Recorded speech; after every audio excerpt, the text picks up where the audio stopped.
ஒரு நல்ல தலைப்பு. நிறைவான மகிழ்ச்சியை தருவது மனிதனுக்கு படிப்பறிவா பட்டறிவா? படிப்பறிவுங்கிறது நம்ம புத்தகத்தில் படித்து கிடைக்கக்கூடிய அறிவு. பட்டறிவுங்கிறது நம்முடைய அனுபவத்திலிருந்து கிடைக்கிறது. இந்த ரெண்டு அறிவில் ஒரு மனிதனுக்கு எது சந்தோஷத்தை கொடுக்குது? இப்போ நம்ம யாரையாவது பார்த்தா ஃபஸ்ட்டு ஒருத்தரை பார்த்தோன்னா, காலையில் பார்த்தோன்னா என்ன கேட்போம்? ஒருத்தரை காலையில் பார்த்தோன்னா, வாங்கண்ணே நல்லா இருக்கீங்களா அப்படின்னு தான் கேட்போம். அல்லது எப்படி இருக்கீங்கன்னு கேட்போம், சௌக்கியமாக இருக்கீங்களான்னு கேட்போம், சுகமாக இருக்கீங்களான்னு கேட்போம். இந்த நாளை தவிர வேறு ஏதாவது கேட்டால் அவர் என்ன நிலைமைக்கு ஆளாவார்னு யோசனை பண்ணி பாருங்கள். யாரையாவது பார்த்து நல்லவனாக இருக்கியான்னு கேட்டால் என்ன நினப்பான்? வாங்கண்ணே நல்லவனாக இருக்கியா, ஏண்டா உனக்கு இந்த ஆராய்ச்சி அப்படின்னு கேட்பான். நல்லவனாக இருக்கியான்னு கேட்க முடியாது. பணக்காரனாக இருக்கியான்னு கேட்க முடியுமா? கேட்க முடியாது. பணக்காரனாக இருக்கியா, ஏண்டா மாட்டி விடலாம்னு நினைக்கிறியா, நானே கஞ்சிக்கலாமல் இருக்கேன் பேசாமல் இருறா அப்படிமா. அல்லது வசதியாக இருக்கியா, கேட்க முடியாது. அறிவோடு இருக்கியா, சுத்தமாக கேட்க முடியாது. அறிவோடு இருக்கீல அப்படின்னா டே என்ன நினச்சிடா கேட்குறேன். அப்போ ஒரு மனிதனை அறிவோடு இருக்கியான்னு கேட்டாலே அவனுக்கு ஏதோ நம்மளுக்கு இல்லைன்னு நினச்சி சந்தேகப்படுற மாதிரி கோவப்படுறான். அப்போ எல்லோரும் என்ன நினைக்கிறோம்னா, நாம் அனைவரும் அறிவோடு இருக்கிறோம் அப்படிங்கிறத யாராவது சந்தேகப்பட்டால் நமக்கு கோபம் வருது. அறிவு இருக்கான்னு கேட்டால் கோபம் வருது, அறிவு கெட்டவனேன்னு திட்டா கோபம் வருது. அதே நேரத்தில் ஒன்றும் இல்லாதவனேன்னு சொன்னால் கூட கோச்சிக்க மாட்டான். அறிவில்லாதவனேன்னு சொன்னால் கோபம் வருது நமக்கு. காரணம், அறிவு என்பது மனிதனுக்கு இயற்கையில் இரண்டு விதத்தில் கிடைக்கிறது. ஒன்று ஒரு புத்தகத்தை படித்து கிடைக்கக்கூடிய படிப்பறிவு, இன்னொன்று அனுபவித்து கிடைக்கக்கூடிய படிப்பறிவு. ஒரு குழந்தைய விளக்கு, அந்த குழந்தைய விளக்க தொடாதன்னு சொல்கிறான். ஒரு 1.5 வயசு குழந்தைய தொடுவேன் அப்படிங்க. தொடக்கூடாது, ஆஹா தொடுவேன் அப்படிங்க. தொடக்கூடாது பாப்பா, தொட்டால் என்ன செய்யும் அப்படின்னு கேட்கும். சுடும், சுடும்னா என்ன அப்படின்னு கேட்பான். அவனுக்கு எப்படி நீங்கள் புரிய வைப்பீங்க? சுடும்னா என்ன? டே சுடும்னா அது சுடும்டா, புண்ணு வரும்டா, வீங்கும்டா. புண்ணுனா என்னம்மா, வீங்கும்னா என்னம்மா. இப்போ அவனை என்ன செஞ்சால் அவனுக்கு அந்த அறிவு கிடைக்கும்னு நினைக்கிறீங்க? தொடுறா ஒரு தடவை அப்படின்னு அந்த விளக்க தொட்டுறோம். ஓ முதல்ல சொல்லியிருக்கலாம்ல சுடும்னு. இதுக்கு பேர் தான் சுடும். அதுக்கப்புறம் நீங்கள் 10 ரூபா கொடுத்தாலும் விளக்க தொடுவானா? தொடமாட்டான். விளக்கை தொட்டால் சுடும் அப்படின்னு எழுதி வாசித்து தெரிந்து கொள்வது படிப்பறிவு. தொட்டு அது சுடுவதை பார்த்து உணர்ந்து தெரிந்து கொள்வது பட்டறிவு. இந்த ரெண்டு அறிவில் எது ஒரு மனிதனுக்கு மகிழ்ச்சியை தருகிறது, வளர்ச்சியை தருகிறது? அதுதான் இன்றைக்கி தலைப்பு. சின்ன பிள்ளையிலேருந்து நம்ம பாட்டு நர்சரி ரைம்ஸ், அது இப்போ 2 வருஷம் இந்த கொரோனா காலத்தில் பாவம் பசங்க மொபைல் ஃபோன்லேயும் டிவிலையுமே படித்தானுங்க. வாத்தியார் முகத்தை பூரா ஸ்க்ரீன்லேயே பார்த்தானுங்க. அது இந்த 1ஆம் கிளாஸ் 2ஆம் கிளாஸ் எல்கேஜி யூகேஜிலாம் ஆன்லைன் கிளாஸ். அதுகளுக்கு அந்த மிஸ்ஸு அங்கேருந்து ரோசஸ் அந்த மொபைலை பார்த்துக்கிட்டே அடுத்த ரைம் தொடங்குது. ஓல் McDonald had a farm, E-I-E-I-O. In the farm he had a cow, E-I-E-I-O அப்படின்னு. என் பேர பிள்ளைய பக்கத்தில் இதே மாதிரி தான் உட்காந்து ஆன்லைன் கிளாஸ் கேட்டுக்கிட்டு இருந்தாங்க. நான் பக்கத்தில் ஆஹா அருமையாக கேட்டுக்கிட்டு இருக்காங்கடா, ஆன்லைன்லே கிளாஸ் இவ்வளோ அருமையாக அட்டன் பண்ணிக்கிட்டு இருக்காங்களே அப்படின்னு கூட பாடுறதெல்லாம் கேட்டு ரசிச்சுக்கிட்டு இருந்தேன். திடீர்னு பார்த்தா ஒரு கார்ட்டூன் ஃபில்ம் ஓடிச்சு. சத்தம், மோட்டு பட்லு. டே பட்லு, என்னடா என்னைய விட்டுட்டு சமோசா தின்னுக்கிட்டு இருக்க நீ? டே இல்லைடா மோட்டு, நான் சொல்கிறத நீ கேள்ற. அந்த சான் பையன் நம்மகிட்ட வச்சிருந்த காசெல்லாம் திருடிட்டு போயிட்டான்டா. இல்லடா மோட்டு, உனக்கு நான் என்ன செய்ய போறேன்பா? டே பட்லு சொல்றத கேள்றேன். என்னடா அது? ஓல் மேக்டொனால்ட் ஹேட் அ ஃபார்ம், திடீர்னு மோட்டு பட்லு மாறிடுச்சுன்னு பார்த்தா சேனலை மாற்றி விட்டான். ஒரு மணி நேரத்தில் மோட்டு பட்லு மாறிடுச்சு. கொஞ்ச நேரம் கழித்து பார்த்தா டோரா புஜ்ஜி ஓடிக்கிட்டு இருக்கு. டோரா இப்போ நம்ம எங்கே போகிறோம்? பாலம், மலை, பாலைவனம். அதுக்கு நமக்கு யார் வழி சொல்லுவா? நான் த மேப், நான் த மேப், நான் த மேப், நான் த மேப். உள்ளே போய் பார்த்தா சேனல் இப்போ பாருங்கள் எவ்வளோ பிள்ளைய பாதிக்கப்பட்டிருக்குன்னு யோசனை பண்ணி பார்த்தீங்களா? இப்போ நான் ரிங்கா ரிங்கா ரோசஸ் பாடினேன், ஓல் மைக்டோனல் பாடினேன், கை தட்டினாங்களா? டோரா அப்படின்னு அந்த குழந்தைய பூரா அப்படி கை தட்டுது. அதில் வருத்தப்படாத கரடி சங்கம்னு 2 கரடிய அவங்க பேசுகிறத, டே அண்ணா, அந்த வேட்டைக்காரன் நம்மளை என்னமோ செய்ய போறான்டா. அண்ணா இல்லடா தம்பி, அந்த வேட்டைக்காரனை நம்ம என்ன செய்யறோம் பாரு. ஐயோ எனக்கு வச்சிருந்ததை போகிறேன் சாப்பிட்டு ஓடி போயிட்டாங்களே அப்படிமா அந்த வேட்டைக்காரன். இதை உட்காந்து அவ்வளோ நேரம் ரசித்து பார்க்குறான். என்ன காரணம்னா அவனுக்கு அந்த நர்சரி ரைம் டெய்லி அதையே கேட்டு கேட்டு அவனுக்கு அலுத்து போயிடுச்சு. ஆனால் இதை எத்தனை தடவை கேட்டாலும் சலிக்காமல் கேட்குறான். அதே மாதிரி பாருங்கள், ஒரு சின்ன நர்சரி ரைம் அந்த காலத்துலேருந்து என்ன சொல்லி கொடுத்துருக்கான்? தோசை அம்மா தோசை, அம்மா சுட்ட தோசை. அம்மா தான் சுடணுமா தோசை, ஏன் அப்பா சுட்டா வராதா? அப்பயே அம்மா தான் சுடணும்னு பதிய வச்சாச்சு. அம்மா சுட்ட தோசை. அதில் ஒவ்வொருத்தருக்கும் லிஸ்ட்டு கொடுப்பாங்க, பார்த்துருக்கீங்களா? யார் யாருக்கு? அப்பாவுக்கு 3, அப்பாவுக்கு 4, அம்மாவுக்கு 3, அண்ணனுக்கு 2, பாப்பாவுக்கு 1, ஆக மொத்தம் 10. அப்பாவுக்கு 4, சுட்ட அம்மாவுக்கு 3, சும்மா சுற்றிக்கிட்டு இருக்க அண்ணனுக்கு 2, வீட்டில் வேலை செய்கிற பாப்பாவுக்கு 1. அதுலேயும் பாருங்கள், அப்பாவுக்கு 4, அம்மாவுக்கு 1 மைனஸ். அது ஏன் யாராவது இதுவரையும் கேட்டோமா? யாருக்கு எவ்வளோ தோசை தேவையோ அதை கொடுக்கணும்னு நடத்தலை. அப்பாவுக்கு 4, ஆம்பளைக்கு 4, அம்மாவுக்கு 3. ஆனால் இப்போ நான் என்ன சொல்கிறேன்னா, அப்பாவுக்கு 4, அம்மாவுக்கு 3, அண்ணனுக்கு 2, பாப்பாவுக்கு 1. எதிர்த்த வீட்டில் பசியோடு இருக்கிற பையனுக்கு இன்னொரு தோசை அப்படின்னு சேர்த்து நடத்தியிருந்தா இன்னொரு பையனுக்கு கொடுக்கணுங்கிற அந்த எண்ணம் வந்திருக்கும். ஒரு சின்ன குழந்தைக்கே ஒரு நர்சரி பாட்டில் இப்படி ஒரு பிறர் நலத்தை சொல்லி கொடுக்கணும் அப்படிங்கிறது அனுபவத்திலிருந்து நம்ம கண்ட உண்மை. அனுபவத்திலிருந்து எத்தனை விஷயங்கள், ஔவையினுடைய ஆத்திச்சூடி, ஔவையினுடைய கொன்றை வேந்தன், எல்லாம் அனுபவத்திலிருந்து வந்த வாசகங்கள் தான். இந்த அனுபவ அறிவு அதிகமாக மனிதனை மகிழ்ச்சிப்படுத்துகிறதா இல்லை புத்தக அறிவா அப்படின்னு பேசுகிறதுக்கு 4 பேச்சாளர்கள் வந்திருக்காங்க. படிப்பறிவு அப்படிங்கிற அணிக்கு தலைமை ஏற்று பேச வந்திருப்பவர் ரொம்ப அற்புதமான பேச்சாளர் மட்டுமல்ல, திரைப்பட பாடல் ஆசிரியர், நான் மிகவும் நேசிக்கின்ற ஒரு கவிஞர், நெல்லை ஜெயந்தா. அவருடைய கவிதையெல்லாம் பார்த்தீங்கன்னா ஒரே வரியில் மிகப்பெரிய செய்திகளையெல்லாம் சொல்லிட்டு போயிடுவார். அன்னைக்கு காந்தியிடம் பணம் இல்லை, இன்று காந்தி இல்லை என்றால் அதற்கு பெயர் பணமே இல்லை. எப்படி?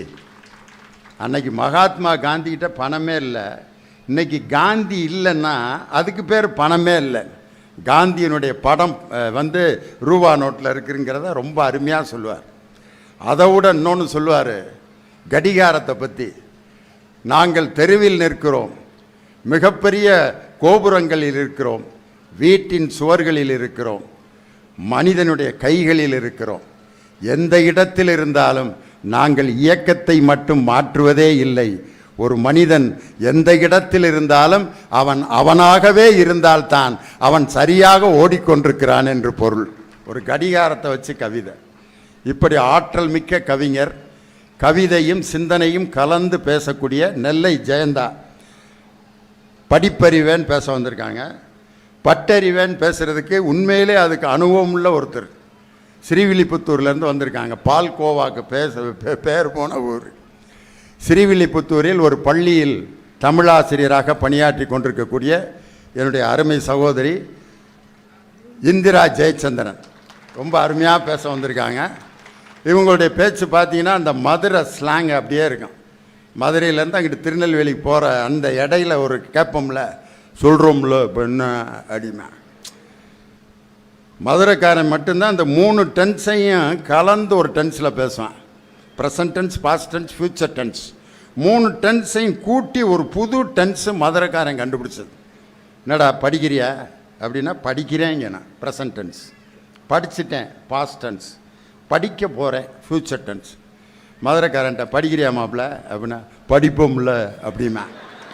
படிப்போம்லன்றதுக்கு படிக்கிறானா படிச்சுட்டானா படிக்க போகிறானா கண்டே பிடிக்க முடியாது. சொல்லுவோம்ல அப்படிமா. இது இந்த டென்ஸை உலகத்துக்கே அறிமுகப்படுத்துறது மதுரை குரூப் தான். அந்த ஏரியாவிலேருந்து வந்திருக்காங்க. கொஞ்சம் ஒரு 200 கிலோமீட்டர் தள்ளிட்டோம்னா திருநெல்வேலியில் என்னலே சொல்லுத சைக்கிள் எடுத்து சமட்டில் ஒழுங்கா அப்படிமா. தண்ணியை கோரி வாழையை குடிக்கணும். நம்ம ஆளூர் சானவாஸ் அவங்க ஊர்லெலாம் அப்படி தான் சொல்லுவாங்க. எங்கள் ஊர்லலாம் நாங்கள் தண்ணியை மோண்டுட்டு வாம்போம். அவங்க ஊரில் போய் சொன்னோம்னா அவ்வளோதான், அசிங்கமாக போயிடும். நாங்கள் எங்கள் ஊரில் மோண்டு குடிப்போம்னு இருக்கோம். அவங்க ஊரில் ஐயோ, ஏன்னா அங்கே பையன் இப்போ தான் போய் பாத்ரூமில் மோண்டுட்டு வந்தாம்பாங்க. அவங்க ஊரில் சாதாரணமாக சொல்லுவாங்க. நாங்கள் மதுரையில் மோண்டு குளிப்போம்னு இருக்கோம். அவ்வளவு அதெல்லாம் குளிக்க முடியாது, எங்கே போவ அதுக்கு அப்படிமா. நாகர்கோயிலில் ஒரு தமிழ், கோயம்புத்தூரில் ஒரு தமிழ், அதை பேசுகிறதுக்கு ஒரு பேச்சாளர் வந்திருக்கார். அவர் தான் கோவை தனபால். ஏனுங்க நீங்கள் சொல்லி போட்டு போங்க, பார்த்து போட்டு போங்கண்ணா. அம்மனி வான்ஸுங்க ஏன்னு பேசுகிறீங்க நீங்கோ, ஏனுங்க நீங்கள் மணியும் பேசுகிறீங்கோ அப்படிம்பாங்க. எங்கள் மதுரைக்காரன் இங்கேருந்து கோயம்புத்தூரில் பஸ்ஸில் போயிருக்கேன். கண்டக்டர் கேட்டிருக்காரு, ஏனுங்க எங்கெங்கே போகணும்? சௌரிபாளையம் போகணும். சௌரிபாளையம் போகணுங்களா? டிக்கெட் வாங்கி போட்டு போங்க அப்படின்ட்டுருக்கான். வாங்கின டிக்கெட்டை எதுக்குடா கீழே போட்டு போக சொல்கிற அப்படின்னு அவன் அங்கே போய் பெரிய கலகம் பண்ணியிருக்கான். கோவை தமிழ். சென்னையில் ஒரு தமிழ் பேசுவாங்க பாருங்க. அப்பா, தமிழ்நாட்டின் தலைநகரத்தில் எங்கேருந்து தான் கண்டுபிடிச்சாங்களோ. கும்மிடி பூண்டின்னு ஒரு ஊருக்கு நிகழ்ச்சி நடத்த போனேன். ஒருத்தன் ட்ரெயினில் என்னை ரிசீவ் பண்ண வந்தான். நான் இல்லையா நாத்தா நான் சாத்துனியா நீயா என்ன பேசினு நீயா உன் கேஸ் நாங்கள் இஷ்டமாக கேட்டீன்னு இருப்போம் வந்துடுறேன் நான் சாத்துனியா அண்ணா. என்னடா பேசுகிறாட்டே இல்லையோ நீங்கள் இட்டுன்னு போகிறேன், நாங்கள் இவங்களெல்லாம் இட்டுன்னு போகிறோம் அப்படின்னா. இட்டுன்னு போகிறதுனா என்னடான்னு எனக்கு புரியவே இல்லை. இட்டுன்னு போகிறதுனா கூட்டிகிட்டு போகிறதான் அவன் கண்டுபிடிச்சிருக்கான். ஆனால் தமிழ்நாட்டில் இத்தனை வகையான தமிழ் இருந்தாலும் அன்னை தமிழுக்கு இருக்கக்கூடிய அழகியலை எந்த சக்தியாலும் நம்மிடமிருந்து பிரிக்க முடியாது. அறம் செய்ய விரும்பு, ஆறுவது சினம், இயல்வது கரவேல், இதெல்லாம் 1ஆம் கிளாஸில் நமக்கு மனசில் பதிஞ்சது இன்னும் அப்படியே இருக்குது. அகர முதல எழுத்தெல்லாம் ஆதிபகவன் முதற்றே உலகுங்கிற குரல் தெரியாத ஒரு ஆள் இருக்க முடியுமா? அதனால தான் இன்றைக்கி அந்த கன்னியாகுமரி மாவட்டத்தில் 133 அடி உயரத்தில் திருவள்ளுவர் என்ற அந்த அருமையான ஒரு இலக்கியவாதிக்குத்தான் அவ்வளவு உயரமான சிலை நம் தமிழகத்திலே அமைக்கப்பட்டிருக்கிறது. அதனால் கோவை தனபால், பேராசிரியர் இந்திரா ஜெயச்சந்திரன், இந்த பக்கம் நெல்லை ஜெயந்தாவோடு பேசுவதற்கு மதுரை சங்கர், நான் சொன்னேன்ல மதுரை மாவட்டத்தின் அந்த மொழியோடு பேச வந்திருக்கிறார். 4 பேரும் ரொம்ப அருமையாக ரசிக்க பேசுவார்கள். எங்கள் உயிரினும் மேலான நாகை மாவட்டத்தின் ரசிக பெருமக்களுடைய ரசனை ரொம்ப அற்புதமாக இருக்குது. அதனால தான் நான் நிகழ்ச்சி நடத்திட்டு இருக்க மாவட்ட ஆட்சியார்கிட்ட எவ்வளவு நேரம் பேசுகிறதுன்னு நான் கேட்கல. எந்த ஊரில் போனாலும் கேட்டுருவேன், ஐயா நாங்கள் பட்டிமன்றம் எவ்வளோ நேரம் நடத்துறது. ஒரு ஊரில் போய் கேட்டேன், ஒரு ஊர் தலைவர் வந்தார், நீங்கள் எவ்வளோ நேரம் வேணாலும் பேசுங்க இல்லையோனே, நாங்கள் 1/4 மணி நேரத்துக்கு மேலே உட்காந்துருக்க மாட்டோம் அப்படின்னா. அதுக்கு ஏன்டா என்னை திண்டுக்கல்லேருந்து கூட்டி வந்தேன்னு. ஊர் முழுவதும் ஸ்பீக்கர் கட்டியிருக்கோம்யா, எல்லாம் வீட்டில் படுத்துக்கிட்டே கேட்டுக்கிட்டு இருப்பாங்கன்னு. இவர்கள்லாம் வீட்டில் படுத்துக்கிட்டே கேட்டுக்கிட்டு இருப்பாங்களாம். நான் வெறும் நாற்காலியை பார்த்து பேசுகிறதுக்கு, அதுக்கு அந்த பேச்சு பேசுகிறதுக்கு பேசாமல் இருந்துடலாம். ரசிகர்களின் சிரிப்பொலியும் கரவொலியும் தான் ஒரு கலைஞனுக்கு அழியாத சொத்து. அது இந்த நாகையில் எங்களுக்கு வஞ்சகம் இல்லாமல் கிடச்சிட்ருக்கு. முதலாவதாக ஒரு மனிதனின் மகிழ்ச்சியையும் வாழ்க்கையில் முன்னேற்றத்தையும் தீர்மானிப்பது படிப்பறிவு தான் என்ற அணியை, பட்டறிவு தான் என்ற அணியை துவங்க கோவை தனபால் உங்கள் பலத்த கரவொலியோடு மேடைக்கு வருகிறார். வாங்க.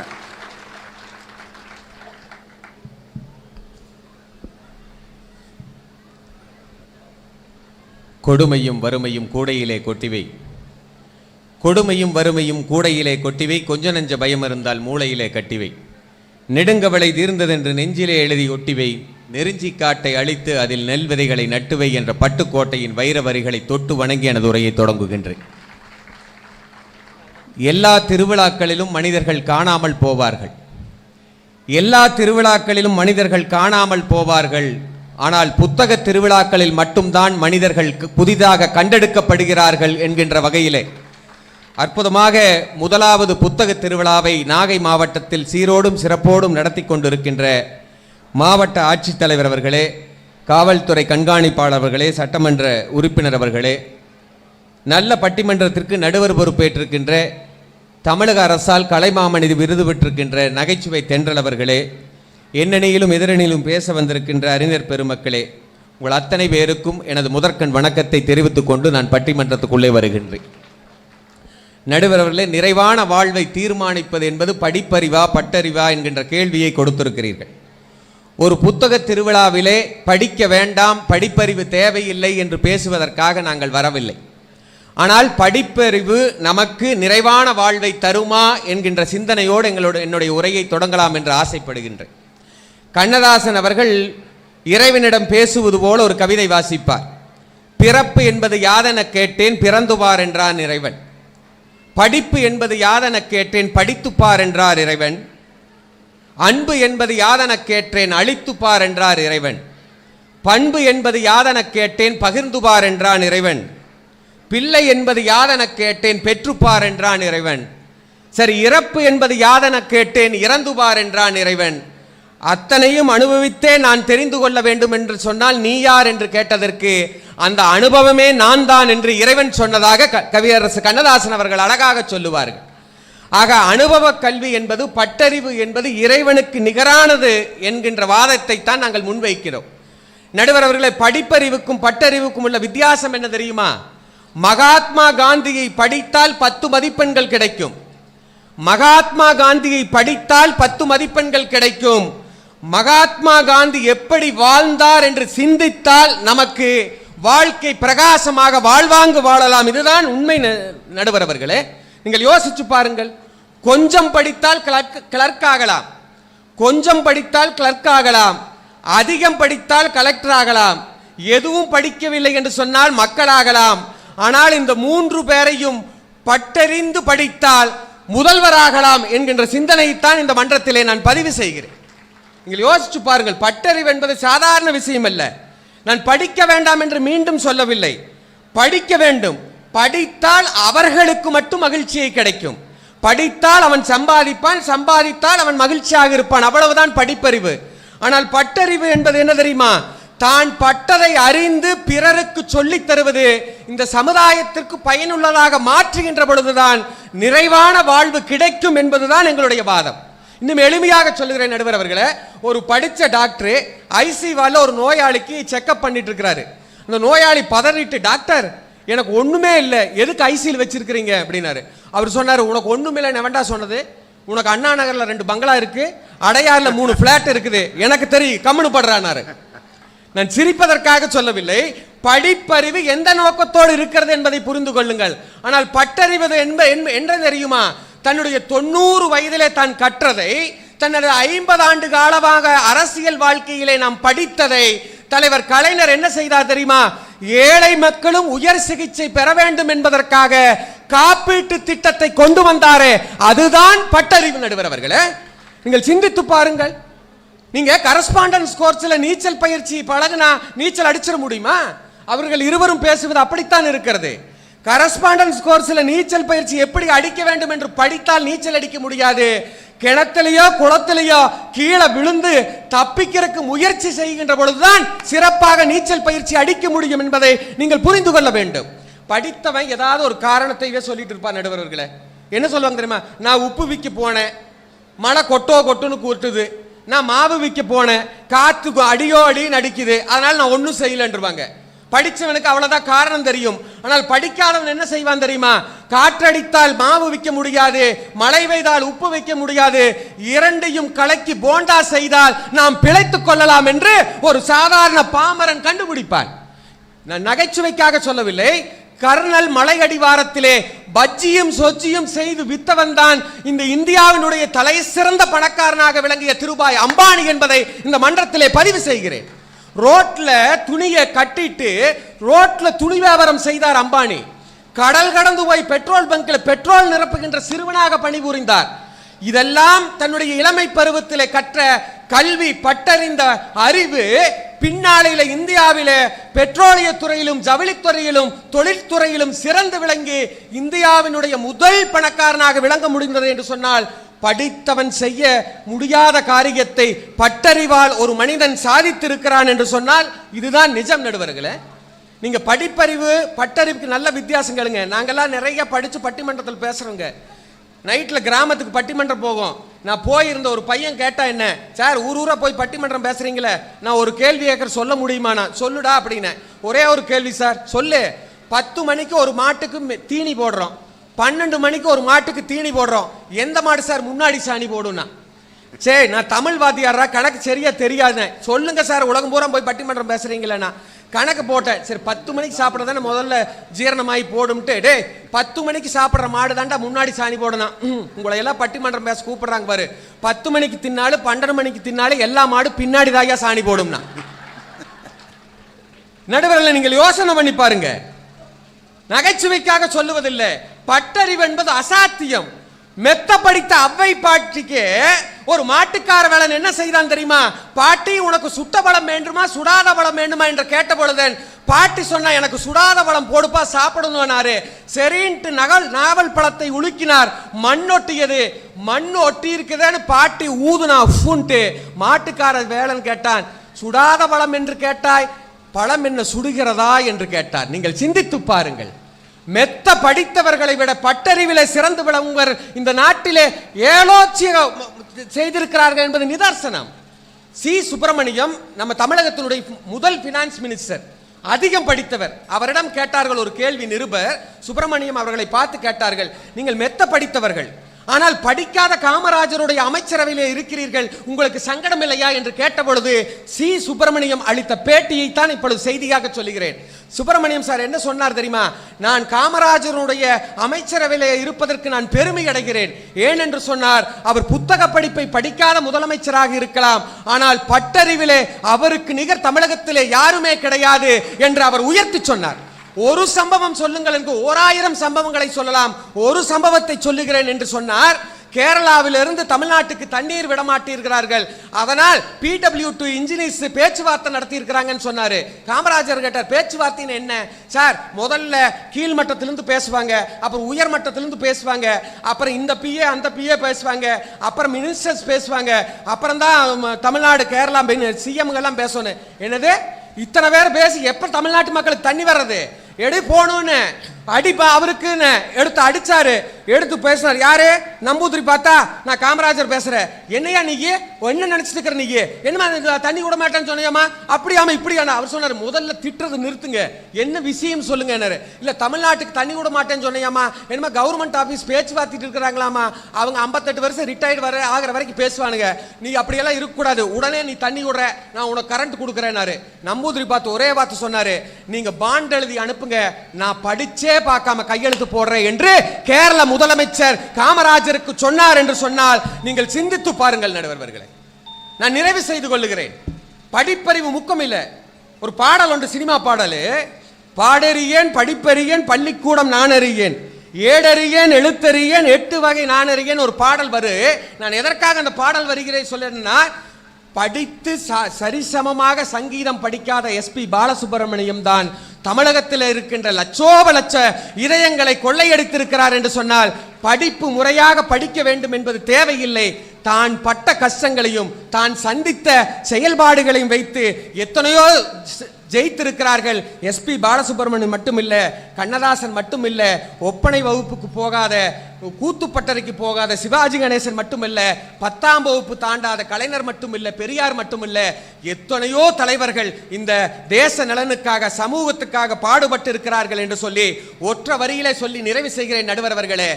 படித்த இன்ஜினியர்கள் கட்டிய மீனம்பாக்கம் ஏர்போர்ட் 28 முறைக்கும் மேலே கூரை கீழே விழுந்திருக்கிறது. படிக்காத பட்டறிவிலே என் கரிகாட் சோழனும் ராஜராஜ சோழனும் கட்டிய கல்லணையும் பெரிய கோயிலும் இன்றும் நிலைத்து நிற்கிறது என்று சொல்லி, ஒரு மனிதன் தினந்தோறும் நல்ல காற்றை சுவாசிக்க வேண்டும். ஒரு மனிதன் தினந்தோறும் நல்ல காற்றை சுவாசிக்க வேண்டும். சுற்றி உள்ள உறவுகளை நேசிக்க வேண்டும். நீங்கள் உறவுகளை நேசிக்காவிட்டாலும் பரவாயில்லை, நல்ல காற்றை சுவாசிக்க விட்டாலும் பரவாயில்லை, தினந்தோறும் புத்தகத்தை வாசியுங்கள் என்று சொல்லி நல்ல வாய்ப்புக்கு நன்றி பாராட்டி விடைபெறுகின்றேன். நன்றி, வணக்கம். தனபால் ரொம்ப அருமையா பட்டறிவு தான் என்ற அணிக்கு ரொம்ப அழகாக பேசினார். இன்னைக்கு பார்த்தீங்கன்னா நம்ம படித்த இலக்கணம் அதெல்லாம் எப்படி நமக்கு பயன்படுது அப்படின்னு. ஒரு பையன் ரோட்டில் நடந்து போயிட்டு இருந்தான். 2 எருமை மாடு வேகமாக துரத்திட்டு அவனை முட்டி கீழே தள்ளிருச்சு. உடனே அவன் கத்துனான், 2 எருமை மாடு என்னையை முட்டுது, 2 எருமை மாடு என்னையை முட்டுது, யாராவது காப்பாற்றுங்க காப்பாற்றுங்கன்னு தமிழையா வந்திருக்காரு. தம்பி, 2 எருமை மாடுகள் முட்டுகின்றன என்று சொல்ல வேண்டும். நிகழ்கால இடைநிலை கிறு கின்று ஆனின்று. 2 எருமை மாடுகள் பன்மை, எனவே முட்டுகின்றன. கின்று, அவன் இடுப்பில் முட்டு வாங்கி அழுதுகிட்டு கிடக்கிறான். இங்கே நிகழ்கால இடைநிலை நடத்திட்டு இருக்காரு. எருமை மாடுகள் முட்டுகின்றன. அவன், ஐயா உங்கள் கொடுமையை தாங்கவே முடியாது ஐயா அப்படின்னு கண்ணீர் விட்டு அழுதுட்டு கொஞ்ச நேரம் கழித்து பார்த்தா மாடு ஐயாவை முட்டிருச்சு.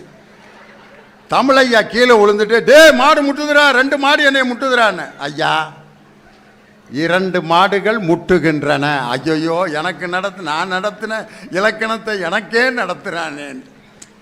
இலக்கணம்லாம் ஒப்பாரி வைக்கிறவன்ட்ட போய் முகாரி ராகத்தை ஆரோகண அவரோகண சொல்லி தப்பாக பாடுறேன்னு சொல்ல முடியுமா ஐயா? காரணம் என்னென்னா, அது அனுபவம் தருகின்ற பாடத்தை ஏட்டுக்கல்வி நமக்கு தருவதில்லை. நான் மியூசிக் படிக்கிறதுக்கே ஒரு இசை ஆசிரியர்கிட்ட போய் உட்காந்தேன். மியூசிக் படித்தவங்க எல்லாருக்கும் தெரிஞ்சிருக்கான். முதல்ல நடத்துறது மாய மாலவ கவுளை, அந்த ராகம் தான் நடத்துவாங்க. எனக்கு எங்கள் டீச்சர் ஆரம்பித்தாங்க. சரி கம பத நீச சானித பமகரீச சா. நாங்களாம் உட்காந்துருந்தோம். சா சா சா சா சா. 45 பேர் உட்காந்துருந்தோம். சாங்கிற ஒரு சுரத்தை கற்றுக்கிறதுக்கே 43 பேர் ஓடிட்டேன். 2 பேர் தான் உட்காந்துருந்தேன் கடைசியில். நாங்களும் ஒரு 2 மாதம்தான் படித்தோம். மாயமாலவ கவுளை ஆரோகணம் அவரோகணம் முடிஞ்சோன்னே நாங்களும் கிளம்பிட்டேன். ஐயோ, இது என்னைக்கிடா படித்து முடிக்கிறதுன்னு. ஆனால் அதுக்கப்புறம் அந்த டீச்சர் சொல்லி கொடுத்ததை வச்சு மாயமாலவ கவுளை ராகத்தில் என்னென்ன சினிமா பாட்டெலாம் வருதோ அதை பூரா மனப்பாடம் பண்ணி அந்த ராகத்தை நானாக அனுபவித்து தெரிஞ்சுக்கிட்டேன். சரி கம பதனி சானித பமகரீச மருத மறி கொழுந்து வாசம் என் ராசாவே ஒன்ன தொட்டு பேசும். தொட்டு களி தொட்டு நாயனம் கேக்குது வாட்டுது கட்டி கலந்திடவா கண்ணே பட்டு களஞ்சியமே.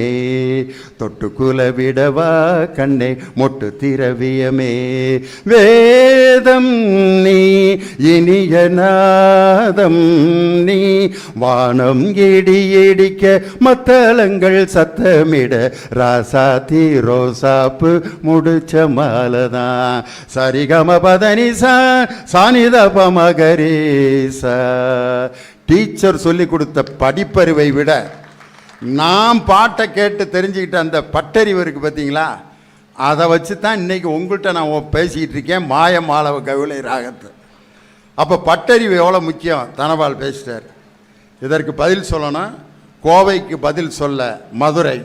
வாங்க, மதுரை சங்கர் உங்கள் பலத்த கரவொலியோடு வருகிறார். கோவை மாவட்டத்திற்கு பதில் சொல்ல மதுரை மாவட்டம்.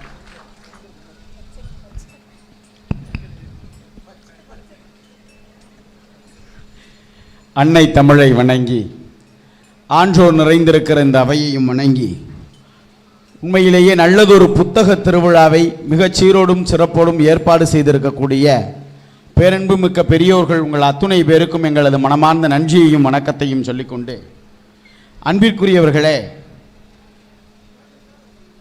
நிறைய மேடைகளிலே பேசுகிற போது சொல்லுகிற வார்த்தையை இந்த மண்ணிலே சொல்ல வேண்டும் என்று நான் ஆசைப்படுகிறேன்.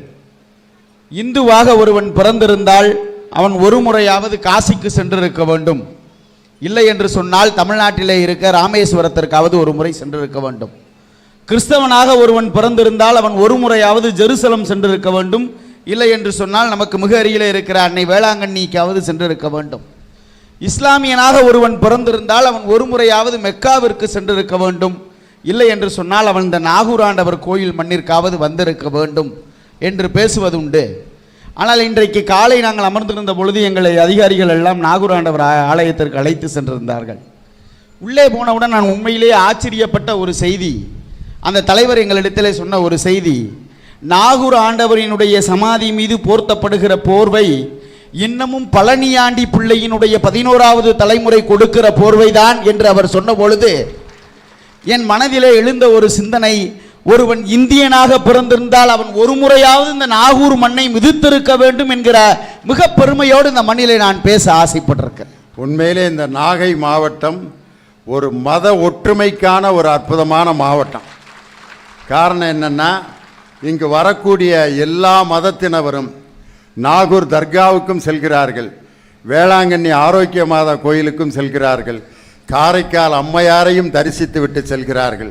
இந்த 3 மதத்தை ஆலயத்திற்கும் 3 மதத்தை சேர்ந்தவர்களும் செல்கிறார்கள் என்றால் நம்மை இணைத்திருப்பது தமிழர்கள் என்ற அந்த ஒற்றுமை, அதை வளர்த்திருப்பது இந்த நாகை மாவட்டம். உண்மையிலே இந்த மாவட்டத்தின் ஒரு மத ஒற்றுமையின் அடையாளம். மிக பெருமையாக இருக்கிறது இந்த மண்ணிலே பேசுவது. தலைப்பு என்ன நடுவர் அவர்களே? படிப்பறிவா பட்டறிவான்னு கேள்வி கேட்டிருக்கிறோம். இல்லை, உண்மையிலேயே இங்கே அமர்ந்திருக்கிற எதிரணியில் அமர்ந்திருக்கிற இரண்டு பேரையும் நான் பார்க்கிறேன். இந்த தலைப்புக்கு இவர்கள் எப்படிப்பட்ட முரண்பட்டவர்கள் என்பது எங்களுக்கு மட்டும்தான் தெரியும். ஏன்னு சொன்னால் 2 பொண்ணையும் டாக்டருக்கு படிக்க வச்சுட்டு கவர்மெண்ட் காலேஜில் சீட்டு வாங்கிட்டு 2 பொண்ணையும் கவர்மெண்ட் காலேஜிலே டாக்டர் ஆக்கிட்டு கோயம்புத்தூர்காரர் உட்காந்துருக்காரு. அடுத்து உட்காந்துருக்க ஒரு அம்மா படித்து முடித்த பையனுக்கு அடுத்து எந்த காலேஜில் சீட்டு வாங்கலான்னு லோன்னு விருதுநகர் சிவகாசி அலைஞ்சிக்கிட்டு இருக்காங்க. அப்பேற்பட்ட மக்கள் இருவரும் உட்கார்ந்து கொண்டு எங்களுக்கு படிப்பறிவு தேவையில்லை, பட்டறிவு போதும் என்று பேசுவது வியக்கத்தகுந்த விஷயமாகத்தான் இருக்கிறது. பேரன்பிற்குரியவர்களே, உண்மையிலேயே படிப்பறிவு அல்ல, பட்டறிவு தான் மிக பெருமையான விஷயம் என்பதை அண்ணன் தனபால் சொல்லுகிற போது சொன்னார். படிக்காத மேதை காமராஜரை சொன்னார். உண்மையிலேயே படிக்காத மேதை காமராஜர் மதிய உணவு திட்டத்தை கொண்டு வந்த போது கூட சொன்னார், கஜானாவிலேயே காசு இல்லையே, எப்படி குழந்தைகளுக்கெல்லாம் சோறு போடுவீர்கள் என்று கேட்டபோது காமராஜர் சொன்னார், நான் வீதி வீதியாக இறங்கி பிச்சை எடுப்பேன் இந்த பிள்ளைகளுக்கு சோறு போடுவதற்காக என்று அன்றைக்கு ஒரு முதலமைச்சர் சொன்னார். ஏன் தெரியுமா சொன்னார்? காமராஜருக்குத்தான் தெரியும், படிக்கலைனா கூட ஒரு காமராஜர் தாண்டா உருவாக முடியும், படிச்சா தாண்டா இந்த நாட்டில் பல காமராஜர் உருவாக முடியும் என்பதை உணர்ந்தவர் அந்த படிக்காத மேதை. யோசித்து பாருங்க. இல்லை, நான் ஒரே ஒரு கேள்வி கேட்கிறேன். அனுபவம் எந்த அளவிற்கு நமக்கு எல்லா இடத்துலையும் எந்த அளவுக்கு கை கொடுக்கும்? நிறைய ஊர்களுக்கு நாங்கள் பட்டிமன்றம் போகிறோம். எனக்கு தெரிஞ்சு நான் எங்கள் ஊரில் ஒரு எப்போவுமே ஒரு அனுபவசாலியான ஒரு வயசான அம்மா இருக்குது. அதுக்கு பேரே சுக்கு கிளவி. அதுக்கு பேர் எதுக்கு எடுத்தாலும் சுக்கரைச்சி ஊற்ற சொல்லலாம். பிள்ளைக்கு முடியலையா சுக்கரைச்சி ஊற்று, தலைவலிக்குதா சுக்கரைச்சி ஊற்று, காயம் பட்டுருச்சா சுக்கரைச்சி ஊற்று, கை கால் வீங்கிருச்சா சுக்கரைச்சி ஊற்றுன்னு. ஒரு நாள் மதுரையில் பட்டிமன்றம், எல்லாம் வரன்னு பேசிட்டாங்க. நடுவர் வர லேட் ஆயிடுச்சு. கிளவி உள்ளே வந்துச்சு, என்னடா பிரச்சனை? நடுவர் வர லேட் ஆயிடுச்சு. அட சுக்கரைச்சி ஊற்றுறா சரியா போகும்னுச்சு. நான் கேட்குறேன், நடுவருக்கு ஊற்றணுமா இல்லை யாருக்கு சுக்கரைச்சி ஊற்றணும் தெரியல. இல்லை, யோசிச்சு பாருங்க. சுக்கரைச்சி ஊற்றுனா இல்லை சரி, அனுபவம் அதைத்தானே சார் சொல்லித்தரோம். யோசித்து பாருங்கள், பட்டறிவு உங்களுக்கு என்ன பெரிய விஷயத்தை தந்துற போது சார். பிரிட்டிஷ்காரர் இந்த இந்திய மண்ணை ஆண்டு கொண்டிருந்த பொழுது லண்டனினுடைய ஒரு மிகப்பெரிய பணக்காரர், அவருடைய 11 வயது சிறுவன் பனிச்சறுக்கு விளையாடுறதுக்காக இந்தியாவிற்கு வந்திருக்கிறான்.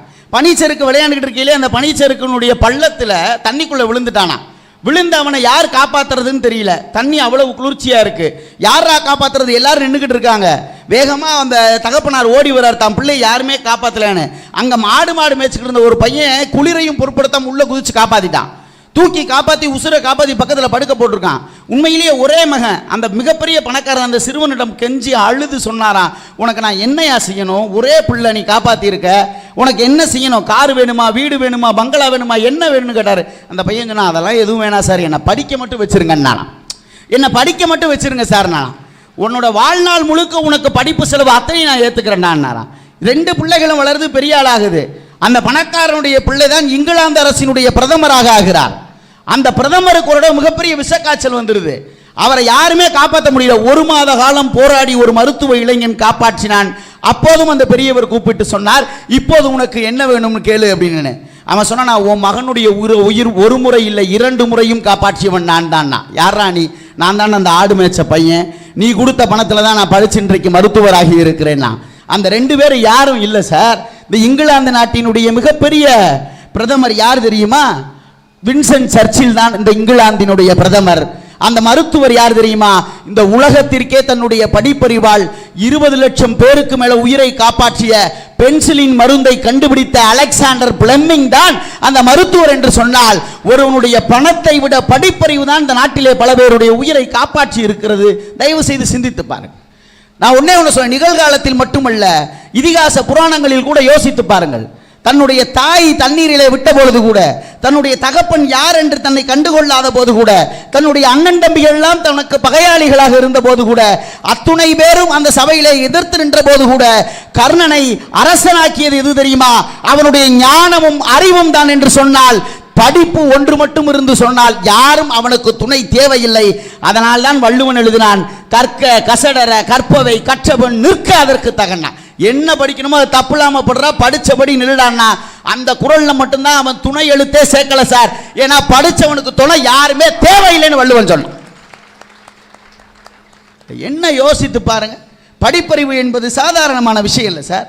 இன்றைக்கு நான் இந்த மேடையில் நின்று பேசுகிற பொழுது நான் மிக பெருமையோடு என்னுடைய தாயை நினைச்சு பார்க்கிறேன் சார். நான் 10வது முடிச்சுட்டு டிப்ளமோ படிக்க பணம் இல்லாத போது தன்னுடைய கடைசி கல்லுத்துடைய அடகு கடையிலே வைத்து விட்டு என்னை படிக்க வைத்ததால் தான் நாகப்பட்டினத்தில் இத்தனை லட்சம் பேர் முன்னாடி நான் கைதட்டு வாங்குகிறேன் என்று சொன்னால், பட்டறிவை விட படிப்பறிவு முக்கியம் என்பதை சொல்லித் தந்தது என் தாய் எனக்கு. என் அன்பிற்குரியவர்களே, படிப்பறிவு எவ்வளவு முக்கியம் என்பதை நமக்கு எல்லோரும் உணர்த்தி இருக்கிறார்கள். கடைசியா விஷம் கொடுக்கிற வரைக்கும் படிச்சுக்கிட்டு இருந்தா சார் சாக்ரட்டிஸ்.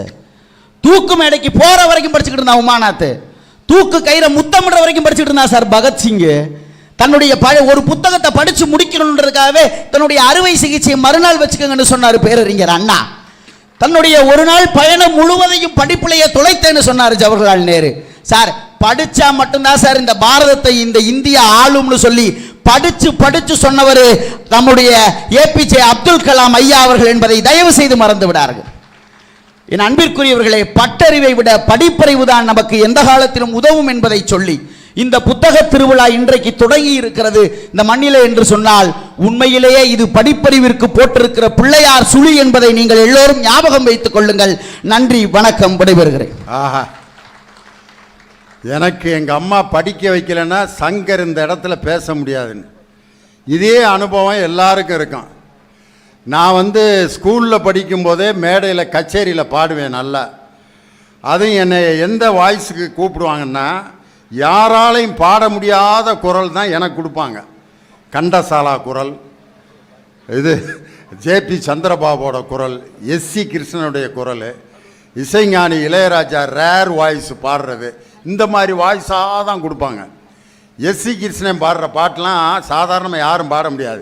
சித்தாடை கட்டிக்கிட்டு சிங்காரம் பண்ணிக்கிட்டு மத்தாப்பு சுந்தரி ஒருத்தி மயிலாக வந்தானா, அந்த குரலில் அப்படியே பாடுவேன். அதே மாதிரி கண்டசாலா பாட்டு, காணா இன்பம் கனிந்தது ஆஹா அப்படிம்பாங்க. இசைஞானி இளையராஜா மலையூர் மம்பட்டியானுங்கிற படத்தில் ஒரு டைட்டில் சாங் பாடி இருப்பார். காட்டு வழி போற உன்னை கவலைப்படாத, காட்டுப்புலி வழி மறிக்கும் கலங்கி நிற்காத, மம்புட்டியாம் பேரு சொன்னா புலி பதுங்கும் பாரு. இந்த வாய்ஸு நாகூர் அனிஃபாவோட வாய்ஸு. அல்லாவை நாம் தொழுதால் சுகம் எல்லாமே ஓடி வரும், அந்த வல்லோனை நினைத்திருந்தால் நல்ல வாழ்க்கையும் தேடி வரும். இது மாதிரி பாடுவேன். இது மாதிரி காலேஜில் படிக்கும்போதே எனக்கு அன்னைக்கு 200 ரூபா சம்பளம். நான் காலேஜில் படிக்கும்போது 200 ரூபாங்கிறது ஒரு செகண்ட் கிரேட் வாத்தியார் சம்பளம். அப்படி சம்பளம் கொடுத்து என்னை பாட கூட்டு போவாங்க. அடுத்த நாள் எனக்கு ஃபிசிக்ஸ் பரீட்சை. நான் பிஎஸ்சி ஃபிசிக்ஸ் படிக்கும்போது 3rd year electricity magnetism paper. அடுத்த நாள் முந்தின நாள் கச்சேரி கூட்டு போயிட்டாங்க என்ன. பக்கத்தில் திண்டுக்கல் பக்கத்தில் வடமதுரைங்கிற ஊரில் மாரியம் கோயிலில் கச்சேரி நடந்துகிட்ருக்கு. பாட்டு சந்திரபாபு பாட்டு ஆரம்பித்து ரசிகர்கள் இதே மாதிரி கை தட்டி குமிக்கிறான். பம்பர கண்ணாலே காதல் சங்கதி சொன்னாலே தங்க சிலை போல் வந்து மனதை தவிக்க விட்டாலே ரியாரியாரா ரியாரியாரா ரியாரியாரா அப்படின்னு பாடிக்கிட்டு இருக்கேன். திடீர்னு மேடைக்கு ஒருத்தர் வந்தார்.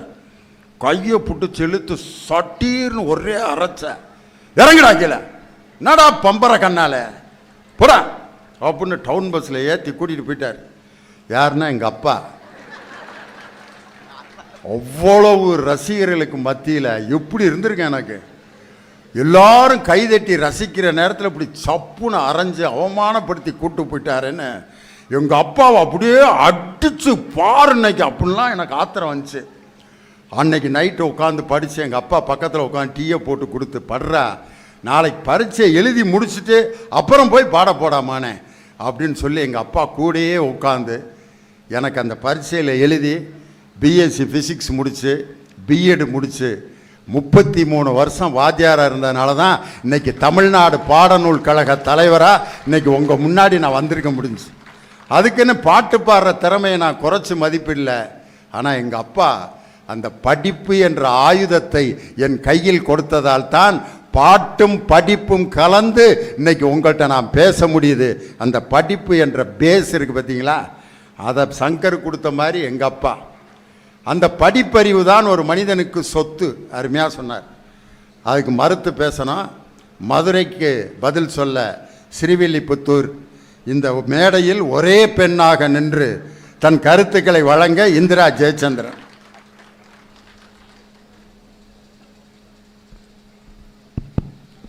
செந்தமிழே உயிரே நருந்தேனே, செயலினை மூச்சினை உனக்களித்தேனே, நைந்தாயனில் நைந்து போகும் என் வாழ்வு, நன்னிலை உனக்கெனில் எனக்கும் தானே. அருமையாக எல்லோரும் சொன்னதைப் போல எல்லா மதத்தினரும் வந்து கொண்டாடக்கூடிய மாவட்டமாக இருக்கக்கூடிய இந்த அருமையான நாகை மாவட்டத்திலே கடவுள் முன்னிலையிலே கூட போய் பிரார்த்தனை செய்ய வேண்டும், வேண்டியது கிடைக்க வேண்டும் என்றால் கண்களை மூட வேண்டும். ஆனால் மற்ற 3 திருவிழாக்களையும் தாண்டி ஒரு திருவிழாவை நம்முடைய மாவட்ட ஆட்சியர் முன்னெடுத்திருக்கிறார். கண்களை திறக்கக்கூடிய திருவிழா, புத்தக திருவிழாவாக இங்கே மலர்ந்திருக்கிறது. சமய நல்லிணக்கம் மட்டுமல்ல, இன்னும் வாழும் தமிழகத்திற்கு அல்ல, இந்தியாவுக்கே நாகை தலை சிறந்த எடுத்துக்காட்டான மாவட்டமாக திகழ்வதற்கான வாய்ப்பு இந்த நேரத்திலே அரங்கேறி இருக்கிறதற்காக மகிழ்ச்சியும் மாவட்ட ஆட்சியர் ஐயா அவர்களுக்கு வாழ்த்துக்களும் வணக்கங்களும். மிக பொருத்தமான ஒரு பட்டிமன்றம், அதற்கான தலைவர், பாடநூல் நிறுவனத்தினுடைய கழக தலைவரை பட்டிமன்றத்தினுடைய தலைவராக அமர்த்தி இருக்கக்கூடியதிலே அவருடைய அறிவும் அவருடைய ஆற்றலும் வெளிப்படுகிறது. அவரோடு கூடியிருக்கக்கூடிய நிர்வாகத்திலே உள்ள அத்தனை பெருமக்களுக்கும் அன்பிற்கினிய மக்களுக்கும் மேடையிலே உள்ளிட்ட என்னுடைய அண்ணன் உள்ளிட்ட அனைத்து பேச்சாளர் பெருமக்களுக்கும் என்னுடைய வணக்கங்கள். நடுவர் அவர்களே, தம்பி மதுரையிலிருந்து வந்து பேசி பயங்கர டென்ஷன். எதுக்கு தம்பி இவ்வளோ டென்ஷன்? சும்மா படிச்சுக்கிட்டே தெரிஞ்ச அந்த மாதிரி தாங்க பிபி ரைஸ் ஆகும் அல்லது இறங்கி போயிடும். ரிலாக்ஸா இருமா, எதையும் எக்ஸ்பீரியன்ஸ் பண்ணு. என் பேரங்க அந்த காணொலி பாட்டை ஒரு கொஞ்ச நேரம் கேட்க முடிஞ்சா, மோட்டு போட்டலுக்கு போயிட்டான்ல, அதனால படிச்சுட்டே இருக்க முடியாது சங்கர். இல்ல படிப்புங்கிறதுங்கண்ணே அது வெறும் இன்ஃபர்மேஷன் தான். படிப்புங்கிறது தகவல் மட்டும்தான் தம்பி. அனுபவங்கிறது தான், எக்ஸ்பீரியன்ஸுங்கிறது தான் வாழ வைக்கும். ஆளை இல்லை, உயிரை வாழ வைக்கும். எப்படி தெரியுமா, நீங்கள் நிறைய விஷயத்தை இங்கே வந்து சொன்னீங்கல்ல, காமராஜர் பற்றியெல்லாம் சொன்னீங்க. ஆமாம், நானே சொல்கிறேனே, ஒருத்தட்ட காமராஜருடைய ஆட்சி காலத்தில் நிறைய அணைக்கட்டுகள் அவர் கட்டினார். அதுலேருந்து நிறைய மின்சாரம் எல்லாம் எடுத்தாங்க. அப்போ படிக்காத ஒருத்தர் கேட்டார், என்னப்பா நம்ம ஊரில் தான் என்ன நல்லது சொன்னாலும் ஏற்றுக்கிட மாட்டாங்கல்ல, தண்ணியில் இருக்க சத்தெல்லாம் உறிஞ்சிட்டா எப்படியப்பா பயிர் வச்ச விளையும்னாராம். ஒரு மனிதர் கேட்கிறார் காமராஜர்கிட்ட. இதை சொல்கிறதுக்கு முன்னாடி இன்னொரு விஷயம் சொல்கிறேன். ஒரு 2 நாளைக்கு முன்னாடி நான் வந்து சென்னைக்கு போய்கிட்டு இருக்கேன். இப்போ பக்கத்தில் ஒரு வயசானவர் உட்காந்துக்கிறாரு. ஒரு பையன் லேப்டாப் நோண்டிக்கிட்டு இருக்கான். அசப்பில் பார்த்தா அப்படியே சங்கர் மாதிரி இருக்கிறான். சைட்லேருந்து பார்த்தா சங்கர் மாதிரியே இருக்குது. நேரில் பார்த்தா சங்கர் மாதிரி இல்லை, அழகாக இருந்தான். நீயும் அழகாக தான் இருக்கா, நீ லட்சணமாக இருக்க தம்பி. தப்பிச்சிட்டான் சங்கர். அவன் வந்து நோண்டிகிட்டு இருக்கான். உடனே பக்கத்தில் இருக்க தாத்தாக்கிற, தம்பி என்னப்பா பண்ணுறேன்னொடனே அவன் சொன்னான், நான் படிச்சுக்கிட்டு இருக்கேன் தாத்தான்னா. என்னப்பா படிக்கிறேன்னா? இப்போ படிப்பாளிக்கும் ஒரு பட்டறிவாளிக்கும் உள்ள வேறுபாடை பாருங்களேன். என்னப்பா படிக்கிறேன்னா, உங்களுக்கு சொன்னால் புரியுமான்னா. எப்போ சொல்லுப்பா, என்ன படிக்கிற, காது கேட்கும்ல, சொன்னால் புரியுமான்னா. சொல்லுப்பான்னாரு. அவன் ஏதோ ஒரு சொன்னான், ஆர்டிஃபிஷியல் இன்டெலிஜென்ஸ்னா. அந்த கழுதை தான் கிடைக்க வர மாட்டேங்குது, அதை ஞாபகப்படுத்தி விட்டு போகிறேன். இப்போ ஆர்டிஃபிஷியல் இன்டெலிஜென்ஸ் அண்ட் டேட்டா சயின்ஸ்னா தமிழில் சொல்லு தம்பின்னாரு. செயற்கை நுண்ணறிவு தாத்தான்னா அப்படின்னாரு. நான் தான் முதல்ல சொன்னேன்ல, நான் சொன்னா உனக்கு புரியாதுன்னு. அவர் சொல்றாரு, அப்ப சொன்னா புரியுற மாதிரி நீ நல்ல படிப்பு படிக்கலையா தம்பி? அட போப்பா, நீ கூட நல்லா படிச்சுக்கிருக்கன்னு நினைச்சேன்னாரு.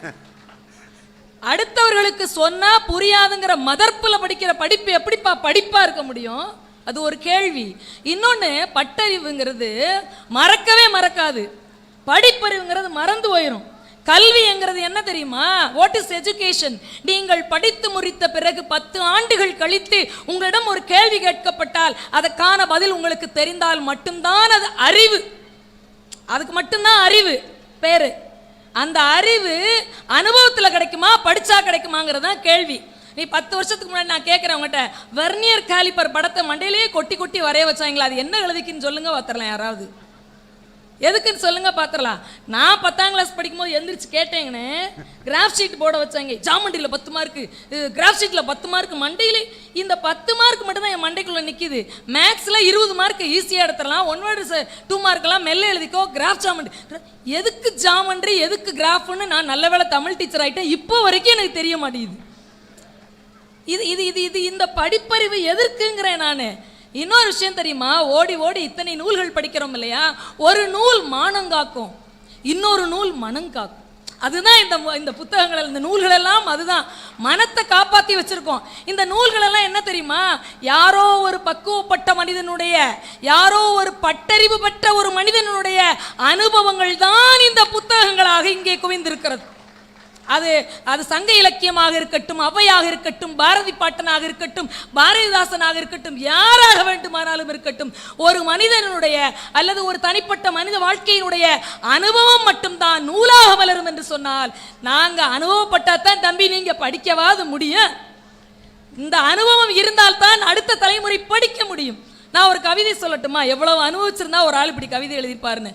ஏன்னா பின்னாடி பெரிய கவிஞர் வராரு, அதனால் இப்படி ஏதாவது சொல்லி வைப்போமேன்றதுனால சொல்கிறேன். ஒரு கவிதை. அதிகாரியின் வீட்டு நாய் ஒரு நாள் இறந்து போனது. எவ்வளோ எளிமையான கவிதை பாருங்க. அதிகாரியின் வீட்டு நாய் ஒரு நாள் இறந்து போனது, அலுவலகமே அவர் வீட்டில். ஒரு நாள் அதிகாரி இறந்து போனார், ஒரு நாயும் வரவில்லை. இதுதான் கவிதை. இதுக்கு உலக எக்ஸ்பீரியன்ஸ் வேணும் சங்கர்.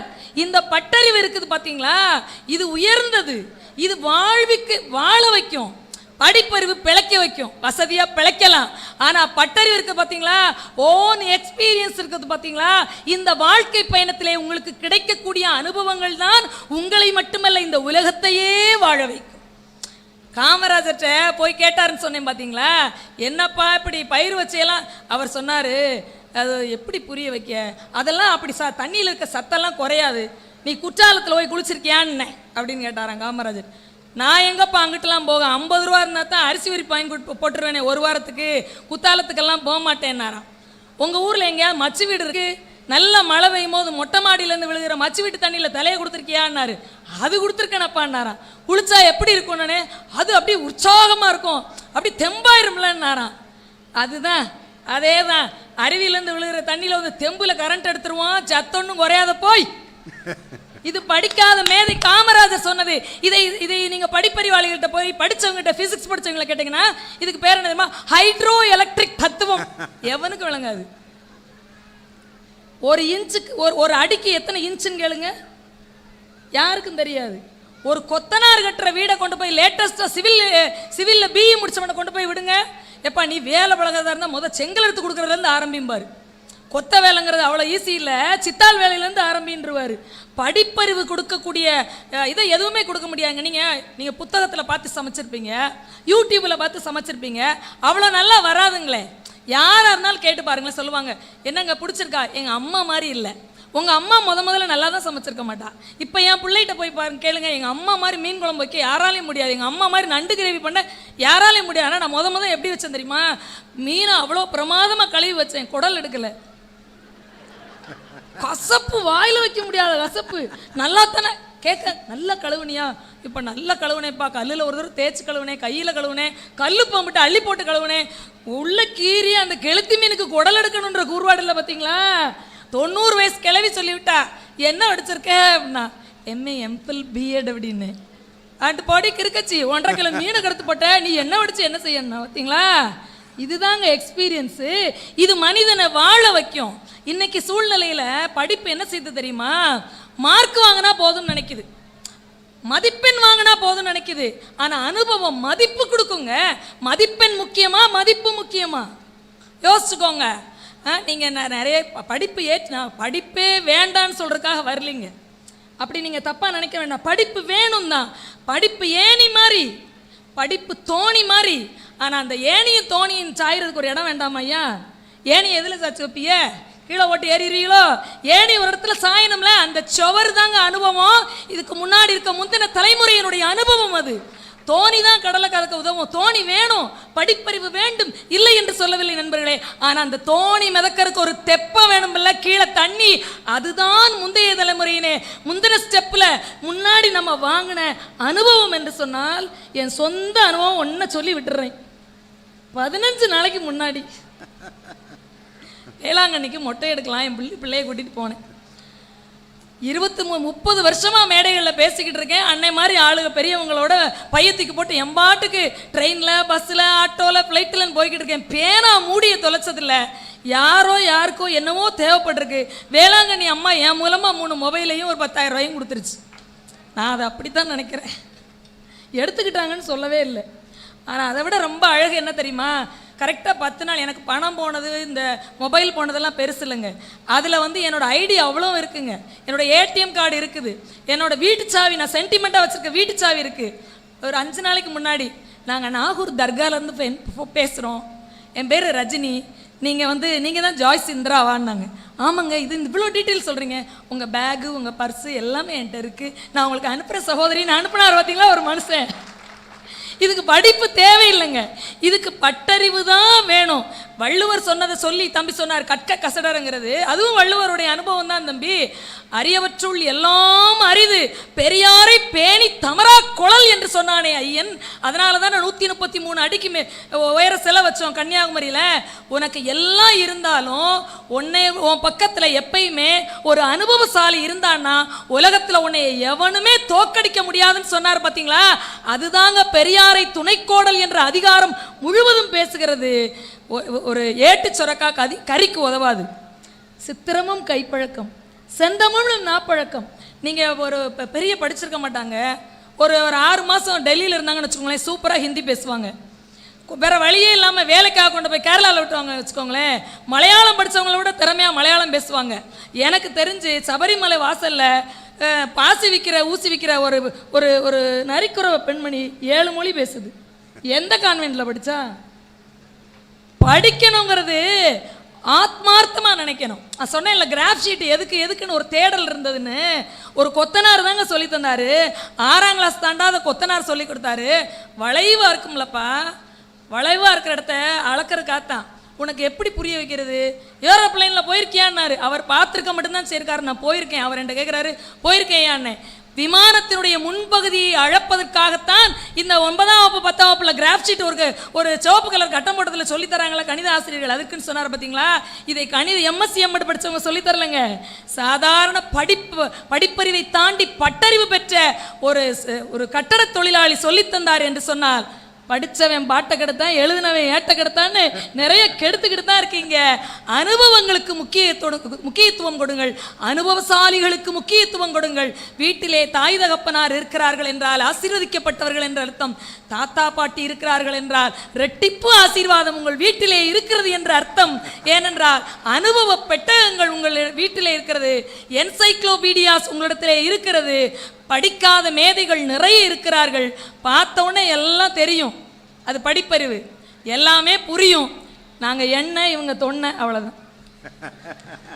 நாங்கள் என்ன அவங்க தொன்னை இல்லாமல் கூட இருந்துடலாம், ஆனால் என்ன தான் மெயின், எல்லாத்துக்கும் வாழ்க்கைக்கு என்று சொல்லி வாய்மொழி கேட்டு அத்தனை பேருக்கும் நன்றி பாராட்டி விடைபெறுகிறேன். உங்கள் அனுபவங்கள் உங்களை வாழ வைக்கட்டும். வாழுங்கள். நன்றி.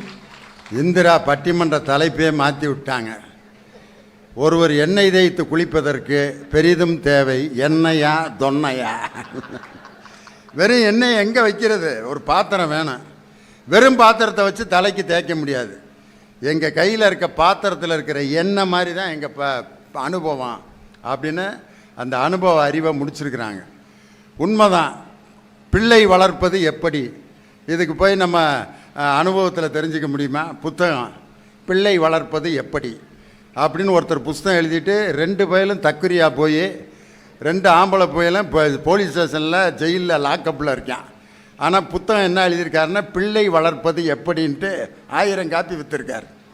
இன்னொருத்தர் பெரிய எழுத்தாளர், என் புத்தகம் எங்கேயுமே கிடைக்காதீங்கயா அப்படின்னாரு. அப்படியா, அவ்வளோ வித்துருச்சா? இல்லை, எல்லாமே என்கிட்ட தான் இருக்குது. 2000 புத்தகம் அடித்தேன், அம்புட்டு என்கிட்ட தான் இருக்குது. கிடைக்காதீங்கவன் அம்புட்டு பேர் வாங்கிட்டு போயிட்டாங்க இல்லையான்னு நினச்சேன். என்கிட்ட தான் யாருக்கு ஒரு வேளை வாங்க மாட்டேங்கிறாங்க அப்படின்னாரு.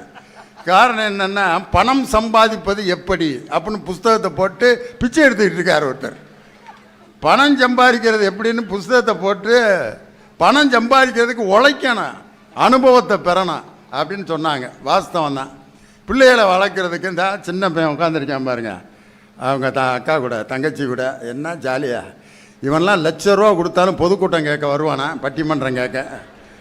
அவன் உட்காந்துருக்கான்னா இவன் இருக்கின்ற வரை அறிவு என்ற ஆயுதத்தை யாரும் அழிக்க முடியாது. அந்த குழந்தை இந்த வயசில் பாருங்க, அவங்க அப்பாவுக்கு பயந்து நடுங்குவான். அவங்க அப்பா கூப்பிடுவார், இவாடா அப்பா, சரிப்பா, டாய் அப்பா வர்றா புஸ்தத்தை, ஓனாய் மண்ணாய் வழியாய் ஒளியாய் ஊனாய் உயிராய் உண்மை உண்மையுமே கோனாய். அப்பா போயிட்டாரா? கோனாயா போயிட்டாரா? கோனாயி ஆண் எனதன் போயிட்டாரா? கோனாயி ஆண் எனதை போயிட்டாரா? வானாயி மண்ணாயி போயிட்டாராவா மாறிடுச்சு. அந்த வயசில் அவங்க அப்பாவுக்கு பயப்படுவான். அவங்க அப்பா சொல்கிறதெல்லாம் கேட்பாங்க. வாடான்னா வருவான், போடான்னா. அவங்க அப்பா எல்லாத்தையும் கூப்பிட்டு காட்டுவார். பிள்ளை எப்படி வளர்த்துக்கிட்டு இருக்கேன் பார்த்தியா, கிட்டு நட்டுங்குவான். நான் சொன்னேன், பார்த்தியாடா வடாங்க அப்பா உட்கார்றேன், உட்காருவான். எத்தனை நாளைக்கு ஓடிக்கிட்டு இருக்கு இந்த வண்டி? அந்த பயலுக்கு ஒரு 15 வயசு, லைட்டாக மீசை வளரும், குரல் உடையும். பார்த்தீங்களா பயலுக்கு? அப்பா அப்பா அப்படின்னு கூப்பிட்டுட்டு இருந்தவன் அப்பா அப்படின்னா, அதுதான் அவங்க அப்பனுக்கு அபாய அறிவிப்பு. மகன் லெவலை தாண்டான், மவனே நீ ஒழுக்கமாறுன்னு அர்த்தம். சில அப்பனுங்க இந்த லெவலை புரிஞ்சுக்காம அந்த ஏஜில் இருக்க மகனை விரட்டுவான். விடாங்க இங்கடா போயிட்டு வந்த அப்படிவான். அவன் அந்த அதான் வர்றோம்ல பெண்ணா அப்படின்னா, டே அப்பாடா நான் சொல்லிச்சு அம்மா நீ தான் அப்பான்னு. டே அப்பாட்ட இப்படி தான் பேசுகிறதா? வாயில் தானே பேசுகிறான். டோன் மாறும், ஒரு டைப்பாக வாங்க. அவனை எப்படி டீல் பண்ணுறதுங்கிறத புஸ்தகம் எழுதி படிக்க முடியுமாயா? அனுபவத்திலேருந்து தான் தெரிஞ்சுக்கணும். கணவன் மனைவி பார்த்தீங்கன்னா என்னை புரிஞ்சிக்கவே மாட்டேங்கிறீங்கன்னு 70 வயசு கிளவி சொல்லுது. யார்? 80 வயசு தாத்தாவை புருஷனை பார்த்து, என்னைக்கு தான் புரிஞ்சுக்குவீங்க? சாகிற வரைக்கும் உன்னை புரிஞ்சிக்கவே முடியாது. இன்றைக்கி நான் சொல்கிறேன், இந்த அண்டர்ஸ்டாண்டிங்கிறது லைஃப் லாங் ப்ராசஸ். வாழ்நாள் முழுவதும் புரிந்து கொண்டே இருந்தால்தான் அந்த வாழ்க்கை சுகமாக இருக்கும். என் மனைவியை நான் முழுமையாக புரிந்து கொண்டேன்னா செம டுபாக்கூறுறான்னு அர்த்தாங்க. என் ஒய்ஃபை நான் கம்ப்ளீட்டாக அண்டர்ஸ்டாண்ட் பண்ணிக்கிட்டேன் அப்படின்னா, மாப்பிள்ளை யார்கிட்ட ஓடுற அப்படிம்பாங்க. என் வீட்டுக்காரரை நான் முழுமையாக புரிந்து கொண்டேன், நடக்கிற காரியமே இல்லை. அனுபவத்திலிருந்து தெரிந்து கொள்வது தான் பேசுனாங்க. நிறைவாக படிப்பறிவுன்னு இன்னும் பேசுகிறதுக்கு நெல்லை ஜெயந்தாவால் தான் முடியும். வாங்க, கவிஞர் ஜெயந்தா உங்கள் பலத்த கரவொலியோடு மேடைக்கு வருகிறார். திரைப்பட பாடலாசிரியர், புதுமை கவிஞர்.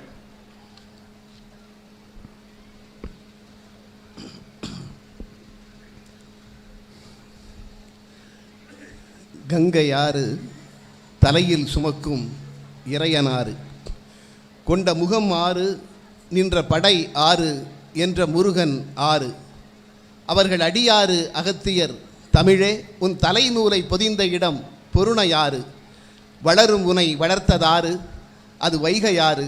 அன்று ஔவையாறு, நேற்று பாரதியாறு, இன்னும் எவ்வளவோ கற்றாறு, உனக்கு உற்றாறு, உனை மேலும் பெற்றாறு. இதோ உன் காலடியில் கலக்க வரும் நான் ஒரு சிற்றாறு. மற்றாறு போல் இல்லை இவன் வெற்றாறு என்று அகத்தில் நினையாது. உயிரெழுத்து ஈராறு, மெய்யெழுத்து மூவாறு, தடையின்றி என் நாவில் வருமாறு தாயே நீ எந்நாளும் பரிமாறு. பிறகு மற்றாறு போல இந்த சிற்றாரும் ஒரு நாள் வற்றாத வரலாறு. சீரோடும் சிறப்போடும் நடந்தேறி கொண்டிருக்கின்ற இந்த நல்ல பட்டிமன்றத்தினுடைய வணக்கத்திற்குரிய நடுவர், நாடறிந்த நகைச்சுவை தென்றல், தமிழக பாடநூல் கழகத்தினுடைய தலைவர், வணக்கத்திற்குரிய அண்ணன் திண்டுக்கலை லியோனி அவர்களே,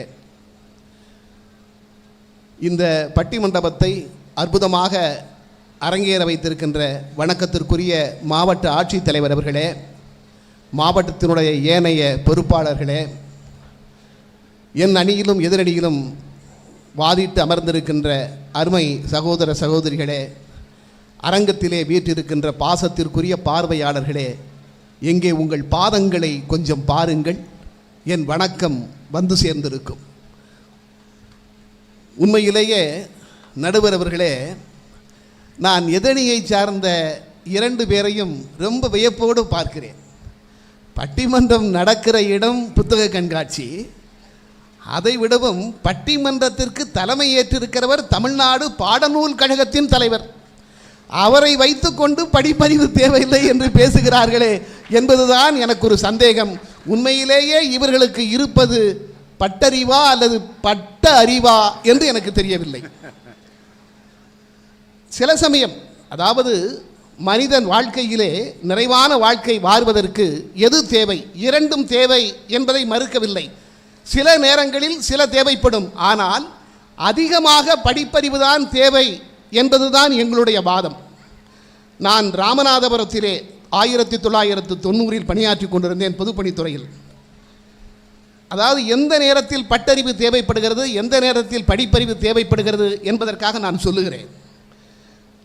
காலையில் என்னுடைய வளாகத்தில், நான் வீடு இருந்த அந்த காம்பவுண்டில் வளாகத்தில் 2 வீடு, என்னுடைய வீடு. நானும் அப்போ திருமணமான புதிது, நானும் என் மனைவியும். நான் அலுவலகத்திற்கு சென்று வந்தேன். பக்கத்து வீட்டில் ஒரு குடும்பம் குடி வந்திருக்கு. அந்த வீட்டில் இருந்து அப்போ தான் வந்திருக்கு ஒரு சின்ன குழந்தை ஓடி வந்தது. ஓடி வந்து என்னை அங்கிள், அப்போ தான் பார்க்குது, துருதுருன்னு இருந்து பார்க்குறதுக்கு, அங்கிள் அப்படின்னுது. உடனே அந்த குழந்தையினுடைய கன்னத்தை தட்டி, பாப்பா உன் பேர் என்னம்மான்னு. அங்கிள் என் பேர் சுமதி அப்படின்னு சொல்லிச்சு. உடனே கொஞ்ச நேரம் என்கிட்ட உரையாடி இருந்து வீட்டுக்குள்ளே போயிடுச்சு. அப்போ தான் வந்திருக்கு அந்த குழந்தை. நான் சாப்பிட்டு விட்டு மதியம் அலுவலகம் போய்விட்டு மறுபடியும் வருகிறேன். வாசலில் நின்றுட்டு இருக்க அந்த குழந்தை என்னை பார்த்தோன்னே அங்கிள்னுது. அது கன்னத்தை தட்டி, ஐய் சுமதி என் சுந்தரி எப்படி இருக்கேன்னு. உங்களுக்கு தெரியும், சுமதி என் சுந்தரி என்பது சிவாஜி கணேசன் நடித்த ஒரு திரைப்படத்தின் பெயர். அது சின்ன குழந்தை துருதுன்னு இருக்குது. அது கன்னத்தை தட்டி, ஐய் சுமதி என் சுந்தரி எப்படி இருக்க அப்படின்னு கொஞ்ச நேரம் பேசிட்டு போயிடுச்சு. மாலையில் நான் வெளியே போய்விட்டு வருகிறேன். அந்த குழந்தை வாசலில் இருக்கிறது. நான் அந்த குழந்தையை பார்க்க போகிறேன். அது அங்கிள்னு கூப்பிட்டுது. என் வீட்டு வாசலில் என் மனைவி நின்றுருக்கவா, அவள் ஓடி வந்து என் கையை பிடிச்சி தரன்னு எடுத்து வீட்டுக்குள்ளே கூப்பிட்டு போகிறா. கூப்பிட்டு போய், ஏங்க அந்த குழந்தை கன்னத்தை தட்டி என்னங்க சொன்னீங்க? ஒன்றும் சொல்லலையம்மா, அந்த குழந்தை பேர் சுமதின்னு சொல்லிச்சு, அதுதான் நம்ம சொன்னேன். ஏங்க நீங்கள் சுமதின்னா சொன்னீங்க? இல்லைம்மா சும்மா ஒரு ரைமிங்காக இருக்கட்டுமேனு சுமதி என் சுந்தரின்னு சொன்னேன். அதில் என்னம்மா தப்புன்னு? எங்க அவங்க ஒய்ஃப், அவங்க அம்மா பேர் சுந்தரியாங்க.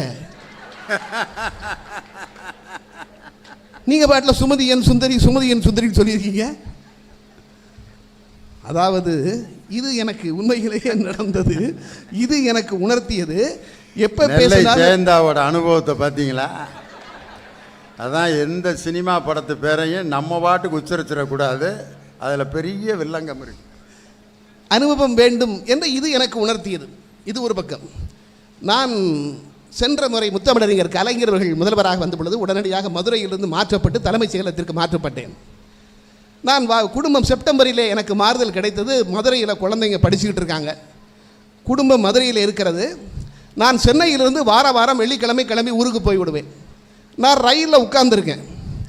ஏத்தால ஒருத்தர் உட்கார்ந்துருக்கார். எங்கே வேலை பார்க்குறீங்கன்னாரு. நான் தலைமைச் செயலகத்தில் இருக்கிறேன் சென்னையில். அப்படியா, உங்களுக்கு வாரம் 2 நாள் லீவோ? ஆமாம், சனி ஞாயிறு 2 நாள் லீவு. குடும்பம் எங்கே இருக்குது? குடும்பம் மதுரையில் இருக்குது. வாரம் ஊருக்கு போயிடுவீங்களோ? வாரம் ஊருக்கு போவேன்.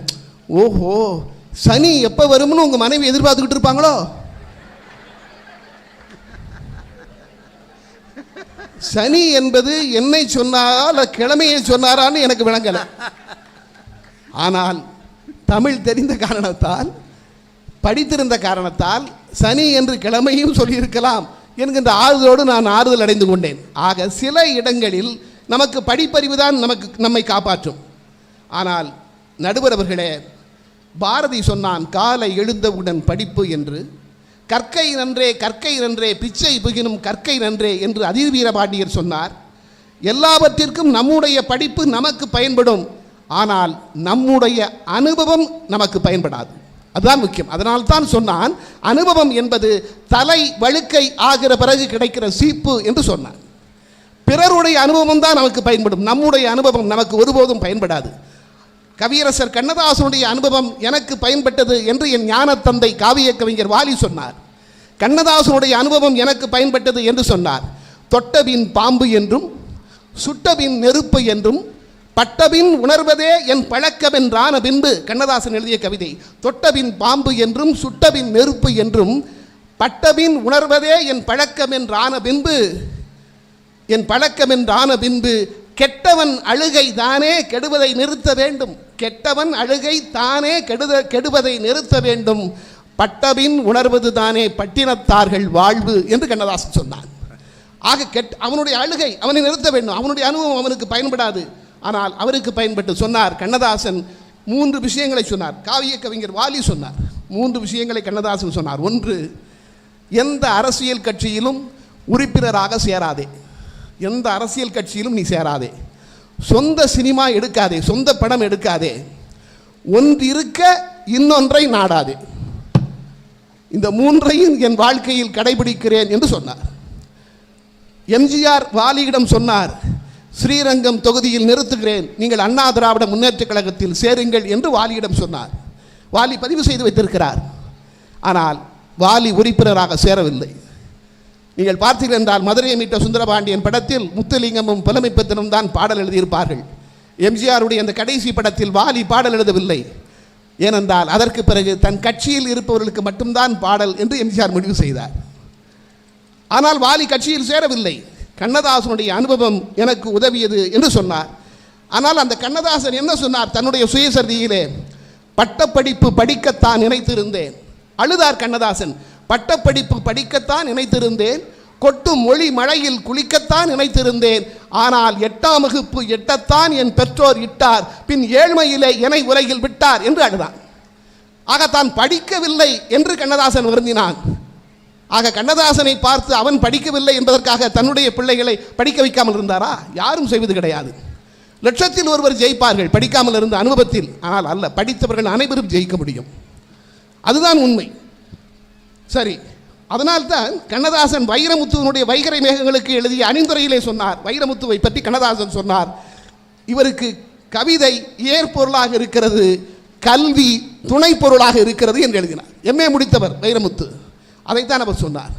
ஆக கல்வி என்பது எல்லோருக்கும் தேவை, எப்பொழுதும் தேவை என்று எல்லோரும் வலியுறுத்தியிருக்கிறார்கள். பெருந்தலைவர் காமராஜரை பற்றி எல்லோரும் சொன்னார்கள். பெருந்தலைவர் காமராஜர் ஒரு பொறியாளரை கூப்பிட்டு கேட்கிறார், இந்த இடத்திற்கு தண்ணீர் கொண்டு போக வேண்டும், போக முடியுமா? அந்த பொறியாளர் சொன்னார், இல்லை, நீங்கள் சொல்லுகிற கிராமம் உயரத்தில் இருக்கிறது, இந்த அணைக்கட்டு பள்ளத்தில் இருக்கிறது, தண்ணீர் இருக்கிற இடம் பள்ளத்தில் இருக்கிறது, அதனால் கொண்டு போக முடியாது. உடனே காமராஜர் சொன்னார், பள்ளத்திலிருந்து மேட்டுக்கு தண்ணியை கொண்டு போக முடியாதுன்னு படிக்காத எனக்கு தெரியும்னே, எல்லாருக்கும் தெரியும்னே, நீ படித்தவன், நீ தான் அதுக்கு வழி சொல்லணும். ஆக படிக்க முடியாதவர்களுக்கு சொல்ல முடியாத வழியை படித்தவர்கள் சொல்ல முடியும் என்று பெருந்தலைவர் சொன்னார். அதுதான் உண்மை. அந்த படிப்பறிவு தான் தேவை என்று சொல்கிறோம். இங்கே முத்தமிழறிஞர் கலைஞருடைய படம் இருக்கிறது. நடுவர் அவர்களே, நீங்கள் தமிழ் சினிமாவினுடைய வரலாற்றை பாருங்கள். எம்ஜிஆர் நடித்த 3வது படம், எம்ஜிஆர் கதாநாயகன் நடித்த 3வது படம் மந்திரி குமாரி. மு கருணாநிதி என்கிற பெயரை தமிழ்நாட்டில் பிரபலப்படுத்திய பெயரே மந்திரி குமாரி படம் தான். ராஜகுமாரி படத்தில் பெயர் இல்லை. அவர் எழுதிய அபிமன்யு படத்தில் ஒரு பெயர் கிடையாது. மருதநாட்டு இளவரசி 1950 ஏப்ரலில் வந்த படம். கலைஞர் வசனம் எழுதிய 3வது படம். மந்திரி குமாரி 1950 ஜூன் மாதம் வந்த படம். மந்திரி குமாரி படம் தான் எம்ஜிஆருக்கும் வெற்றி படம், கலைஞருக்கும் வெற்றி படம், 2 பேருக்கும் வெற்றி படம் மந்திரி குமாரி. கலைஞருடைய அறிவு. மந்திரி குமாரி குண்டலகேசி என்கிற காவியத்தை அடிப்படையாக வைத்து கலைஞர் எழுதினார். முத்தமிழறிஞர் கலைஞர் குண்டலகேசியை படித்ததால் தான் மந்திரி குமாரி அவரால் எழுத முடிந்தது. படிப்பறிவு தான் நமக்கு கலைஞரை கொண்டு வந்திருக்கிறது. அதுதான் முக்கியம். தமிழ்நாட்டுடைய சினிமா வரலாறும் அதுதான், அதை மறந்துவிடக்கூடாது. நான் என்னுடைய கவிதை காவிய கவிஞர் வாலிக்கு ரொம்ப பிடித்த கவிதை. புத்தக கண்காட்சியில் அவர் பேசிய பொழுதெல்லாம் சொல்லுவார் என்னுடைய கவிதையை, புத்தகங்களை நாம் மேலிருந்து கீழே வாசிக்கிறோம், புத்தகங்களோ நம்மை கீழிருந்து மேலே தூக்கிவிடும். அதுதான் புத்தகம். புத்தகங்களை நாம் மேலிருந்து கீழே வாசிக்கிறோம், புத்தகங்களோ நம்மை கீழிருந்து மேலே தூக்கிவிடும். படித்தவர்கள், என்னுடைய இன்னொரு கவிதை கூட உண்டு, அவருடைய தலைமையிலே வாசித்த கவிதை. பள்ளிக்கூடங்களுக்கு போகிறவர்கள் பாட புத்தகங்களோடு இருக்கிறார்கள், பள்ளிக்கூடங்களுக்கு போகிறவர்கள் பாட புத்தகங்களோடு இருக்கிறார்கள், பள்ளிக்கூடங்களுக்கே போகாதவர்களும் பாட புத்தகங்களுக்குள் இருக்கிறார்கள். உண்மை, நானே அதை மறுக்கவில்லை. ஆனால் அவர் சொன்னார், எப்பொழுதுமே படித்தவர்களுக்கு பக்கத்தில் அனுபவசாலிகள் வைத்துக்கொள்ள வேண்டும், அல்லது அனுபவசாலியின் பக்கத்தில் படித்தவர்கள் வைத்திருக்க வேண்டும். ஒருவேளை முதலமைச்சர் படிக்காமல் இருக்கலாம், ஆனால் பக்கத்திலே படித்த தலைமைச் செயலாளர் இருக்க வேண்டும். அதுதான் அரசாங்கம், அதுதான் அரசாங்கத்தினுடைய அமைப்பு. ஆக எப்பொழுதுமே படித்தவர்கள் பக்கத்துக்கு. ஒரே ஒரு சம்பவத்தை சொல்லி நான் முடிக்கிறேன் நடுவர் அவர்களே. முகமது அலி ஜின்னா, அவரை ஒரு அரசியல் தலைவராக நமக்கு தெரியும். உலகத்திலேயே அதிகமான பணம் பெற்ற வக்கீல், தான் வழக்காடுவதற்காக உலகத்திலேயே அதிகமான பணம் பெற்ற வக்கீல் முகமது அலி ஜின்னா. இங்கிலாந்திலே ஒரு வழக்கு வருகிறது. இங்கிலாந்து அரசி செல்வதற்காக ஒரு சேரட் வண்டி, ஒரு ரதம் இருக்கும், அதில் 7 குதிரைகள் பூட்டப்பட்டிருக்கும். அந்த ரதத்தை போல யாருமே ரதம் வைத்திருக்கக்கூடாது, குதிரை வண்டி வைத்திருக்கக்கூடாது என்பது இங்கிலாந்தில் சட்டம். ஒரு செல்வந்தர் அதை போல ஒரு வண்டியை வாங்கிவிட்டார். அது என்ன நிறத்தில் இருந்ததோ அதே நிறம், சாட்டை கூட, அந்த சாட்டை கூட அதே நிறம், அந்த குதிரை ஓட்டுநர் அணியக்கூடிய உடை கூட அதே மாதிரி. அப்படி ஒரு வண்டியை வாங்கி ஒரு நாள் பயணம் போனார். உடனடியாக தெரிந்து காவல்துறை அவரை கைது செய்தது. வழக்கு நீதிமன்றத்திலே நடந்தது. நான் உங்களை காப்பாற்றுகிறேன் என்று சொல்லி முகமது அலி ஜின்னா அப்பொழுது லண்டனில் வக்கீலாக பணியாற்றி கொண்டிருந்தார். நான் காப்பாற்றுகிறேன் உங்களை என்று சொன்னார். இவருக்கு நம்பிக்கை இல்லை. சரி, நீங்கள் காப்பாற்றுங்கள், எந்த கட்டணமும் இப்பொழுது தரமாட்டேன், வழக்கு முடிந்த பிறகு வாங்கிக் கொள்ளலாம் என்று சொல்லி வழக்கு விசாரணைக்கு வந்தது. நீதிபதி முன்னால் நடக்கிறது. எல்லாம் ஒன்று போல் இருக்கிறது. நீதிபதி கேட்கிறார், அதே நிறத்திலே வண்டி இருக்கிறது, அதே மாதிரி 7 குதிரைகள், வெள்ளை நிற குதிரைகள் பூட்டப்பட்டிருக்கின்றன, அதே எல்லா விஷயங்களும் அப்படியே இருக்கின்றன, இது தேச துரோகம், அதனால் இவருக்கு தண்டனை வழங்குவதுதான் சரி, நீங்கள் என்ன சொல்கிறீர்கள் என்று சொன்னவுடன் முகமது அலி சொன்ன ஜின்னா அவர்கள் சொன்னார். ஏனென்றால் யாருமே எதிர்பார்க்கவில்லை அப்படி ஒரு பதிலை ஜின்னாவிடம். ஜின்னா சொன்னார், ஆம், நீங்கள் சொன்னதைப் போல ரதம் அதே நிறத்தில் இருக்கிறது, அதே மாதிரி 7 குதிரைகள், வெள்ளை குதிரைகள் பூட்டப்பட்டிருக்கின்றன. உடனே நீதிபதி சொன்னார், பிறகு என்ன, அதைத்தானே நானும் சொன்னேன் என்றார்.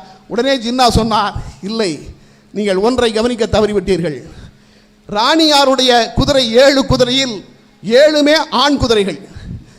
செல்வந்தர் வண்டியில் பூட்டப்பட்டிருந்த குதிரைகளில் 5 குதிரைகள் ஆண் குதிரைகள், 2 குதிரைகள் பெண் குதிரைகள். அதனால் அந்த ரதம் வேறு, இந்த ரதம் வேறு. இது உண்மையிலேயே நடந்தது. ஒரு வாரம் கழித்து முகமது அலி ஜின்னாவிற்கு மிகப்பெரிய வரவேற்பு, ரெட் கார்பெட் வெல்கம். அப்பொழுது ஒரு காசோலை புத்தகத்தை ஜின்னாவின் கையில் கொடுத்த அந்த செல்வந்தர், என்ன ரூபாய் வேண்டுமோ அல்லது என்று வேண்டுமோ எவ்வளவு வேண்டுமோ நீங்கள் எடுத்துக்கொள்ளலாம், நீங்கள் எழுதி எடுத்துக்கொள்ளலாம், அத்தனை காசோலைகளையும் நான் கையொப்பமிட்டிருக்கிறேன் என்று சொல்லி 100 காசோலைகள் அடங்கிய புத்தகத்தை முகமது அலி ஜின்னாவின் கையிலே கொடுத்தார். அதனால் தான் சொல்கிறார்கள், உலகத்திலேயே அதிக பணம் பெற்ற வழக்கறிஞர் முகமது அலி ஜின்னா என்று. இந்த வெற்றி அவரால் எப்படி பெற முடிந்தது? அவருடைய படிப்பறிவு, அவருடைய கல்வி அறிவு. ஆக எந்த நேரத்தில் இன்று நாம் மகளிருக்கு மிகப்பெரிய முன்னேற்றத்தை பெற்றிருக்கிறோமோ, எப்படி கல்வியை கொடுப்பதால். நம்மை எப்படி அடிமைப்படுத்தினார்கள்? ஆசியா கல்வி அறிவு இல்லாத நாடாக இருந்தது, மேற்கு நாடுகளைப் போல. அதனால் தான் நாம் அடிமைப்பட்டோம். ஆக எல்லாவற்றிற்கும் ஜப்பான் பிரதமர் ஒரு முறை சொன்னார், இவ்வளவு பெரிய குண்டு வீச்சிற்கு பிறகு எப்படி ஜப்பான் நிகழ்ந்தது, எப்படி நிமிர்ந்தது என்று சொன்னவர் சொன்னார், 3 காரணங்கள். அன்றைய ஜப்பான் பிரதமர் சொன்னார், 3 காரணங்களால் தான் நாங்கள் நிமிர்ந்தோம். 1 கல்வி, 2 கல்வி, 3 கல்வி. இந்த 3ஆல் தான் நாங்கள் நிமிர்ந்தோம் என்று சொன்னார். ஆக உண்மையிலேயே நடுவர் அவர்களே, எல்லாவற்றிலும் வாழ்க்கையில் நாம் நிம்மதியாக வாழ வேண்டுமென்றால் நமக்கு எப்பொழுதுமே படிப்பறிவு தான் தேவை என்று சொல்லி, ஒரு பாடநூல் கழகத்தினுடைய தலைவர் என்கிற முறையில் முத்தமிழறிஞருடைய கலைஞர் புகைப்படத்திற்கு முன்னால் இந்த 2 குற்றவாளிகளையும் நீங்கள் மன்னித்து விடுதலை செய்ய வேண்டும் என்று கேட்டு விடைபெறுகிறேன். நன்றி, வணக்கம். திடீர்னு கோர்ட்டு மாதிரி கொண்டு போயிட்டார் நெல்லை ஜெயந்தா.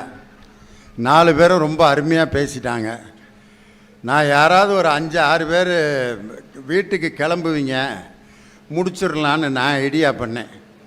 இப்போ பட்டிமன்றம் என்ன நடந்துக்கிட்டு இருக்குன்னா, ரசிகர்களா லியோனியா அப்படின்னு பட்டிமன்றம் நடந்துக்கிட்டு இருக்கு.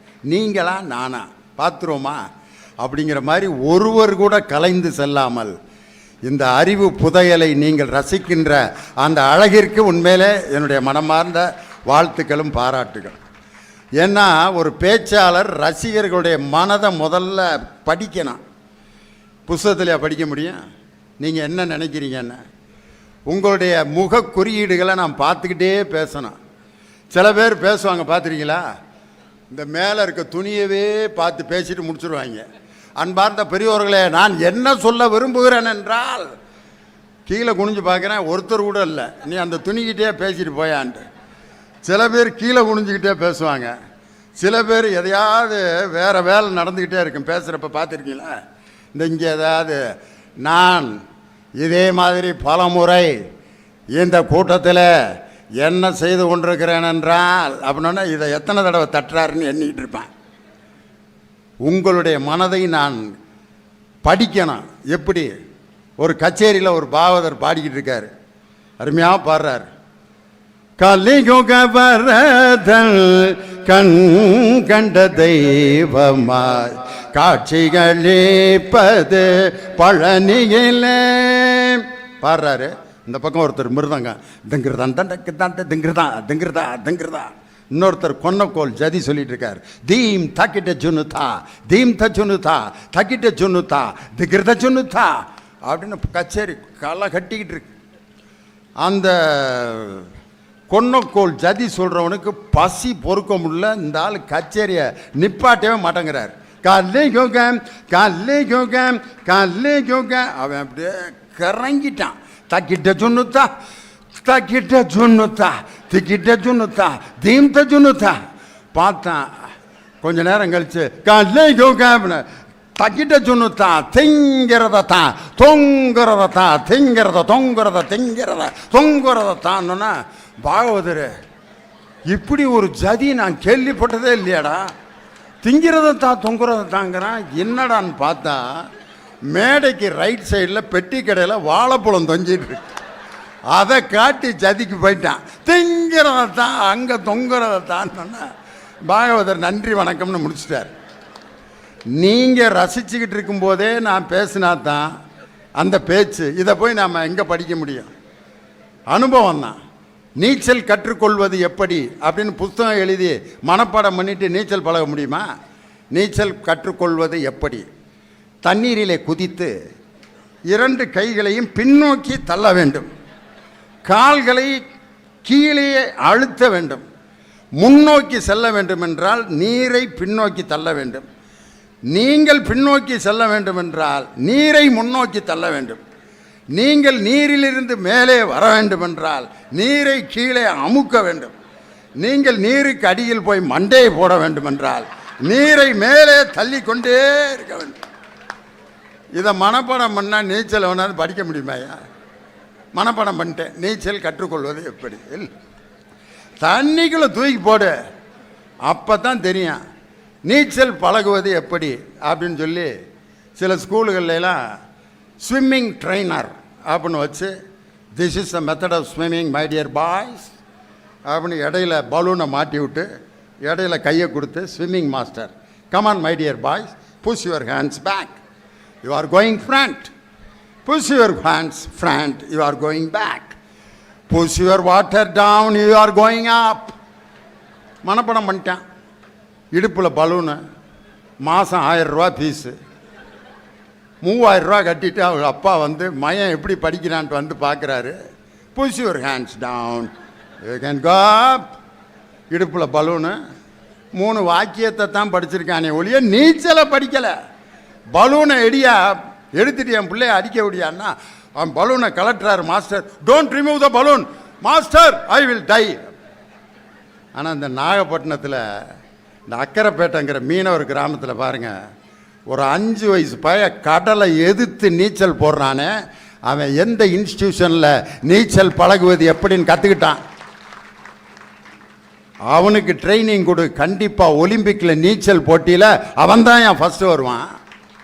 இதை எந்த நீங்கள் இன்ஸ்டியூஷனில் படிக்க முடியும்? சைக்கிள் ஓட்டுவது எப்படி, அதை உட்காந்து மனப்பாடம் பண்ணிட்டு சைக்கிள் ஓட்ட முடியுமா?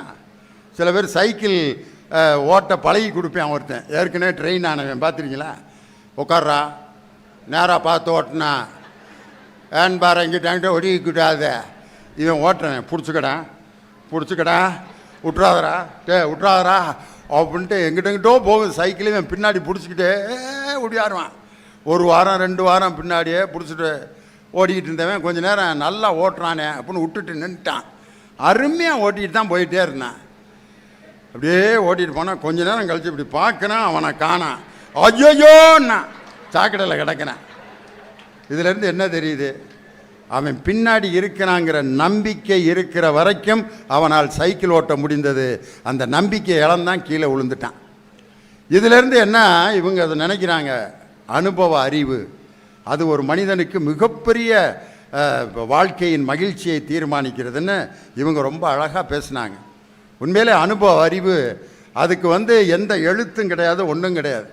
ஒரு தாத்தா சாக போகிறப்ப பேர பிள்ளையெல்லாம் போய் தாத்தா தாத்தா எங்களுக்கு ஏதாவது சொல்லிட்டு போ தாத்தா, தாத்தா ஏதாவது நல்லது சொல்லிட்டு போ தாத்தா அப்படின்னோன்னா தாத்தா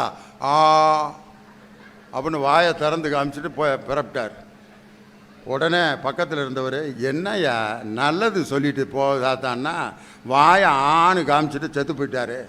பக்கத்தில் இருந்தவர் சொல்லியிருக்காரு, உங்கள் தாத்தா எவ்வளோ பெரிய செய்தியை சொல்லிட்டு செத்துருக்கார் தெரியுமா? என்னையா ஆன்றதில் என்னையா செய்தி இருக்கு? அவர் ஆண் வாயை திறந்ததில் பல்லு பூரா அவருக்கு இல்லை, ஆனால் நாக்கு மட்டும் இருந்துச்சு. இதிலேருந்து உங்கள் தாத்தா என்ன செய்தி சொல்கிறாருன்னா, பல்லு மாதிரி உங்களுடைய மனதை இறுக்கமாக வைத்திருக்காதீர்கள், அது நாளடைவில் உடைந்து போகும். நாக்கு போல எல்லோருக்காகவும் வளைந்து கொடுத்து இசைந்து கொடுத்து வாழுங்கள், வாழ்நாள் முழுவதும் நீங்கள் இருப்பீர்கள்னு தாத்தா பொக்க வாயை ஓப்பன் பண்ணி மெசேஜை கொடுத்துருக்காரான். இன்னொரு பெரியவர்கிட்ட ஒருத்தன் சொல்லியிருக்கான், ஐயா வாழ்க்கையில் எனக்கு ரொம்ப கஷ்டம்யா அப்படின்னா, நான் செத்த பிறகு அப்புறம் வந்து பாருன்னு இருக்கார். நீ என்னைக்கு சாகிறது, என் வாழ்க்கை நல்லா இருக்கிறது. அப்புறம் போய் சொல்லியிருக்கேன், நான் செத்த பிறகு வந்து பார்க்க சொல்கிறாரு. அப்போ அவர் பெரியவர் சொல்லியிருக்காரு, அவர் கரெக்டாக தாண்டா சொல்லியிருக்காரு. நான் செத்த பிறகு வந்து பார் அப்படின்னா என்ன அர்த்தம்னா, அவர் செத்த பிறகு வந்து பார்க்க சொல்ல, நான் என்ற அகம்பாவத்தை நீ சாகடித்து விடு, நீ வாழ்க்கையில் முன்னேறுவாய். அதனால தான் நான் செத்த பிறகு வந்து பாடுறான். அனுபவத்திலிருந்து கற்றுக்கொண்ட எத்தனையோ விஷயங்கள். சார்லி சாப்ளின் பார்த்தீங்கன்னா அவ்வளோ வாழ்க்கையில் கஷ்டப்பட்டார். கடைசி அவர் எழுதி வைத்து விட்டு சென்ற வாக்கியம்தான் இன்னைக்கு கொரோனா காலத்தில் மக்களுக்கு நம்பிக்கை கொடுத்த வாக்கியம், இதுவும் கடந்து போகும். என்ன அழகான ஒரு அனுபவத்திலிருந்து வந்த வார்த்தை. இதுவும் கடந்து போகுங்கிற வார்த்தையை கஷ்டத்தில் இருக்கிறவன் ஒருத்தன் வாசிச்சான்னா, இது கடந்து போயிடும், அடுத்து இன்னொரு நம்பிக்கையான வாழ்க்கை நமக்கு இருக்குது அப்படின்னு சொல்லி. அதே மாதிரி எத்தனையோ பெரிய அறிஞர்களுடைய அனுபவங்கள் தான் ஒரு மனிதனை வழி நடத்துகிறது அப்படின்னு இவங்க சொல்கிறாங்க.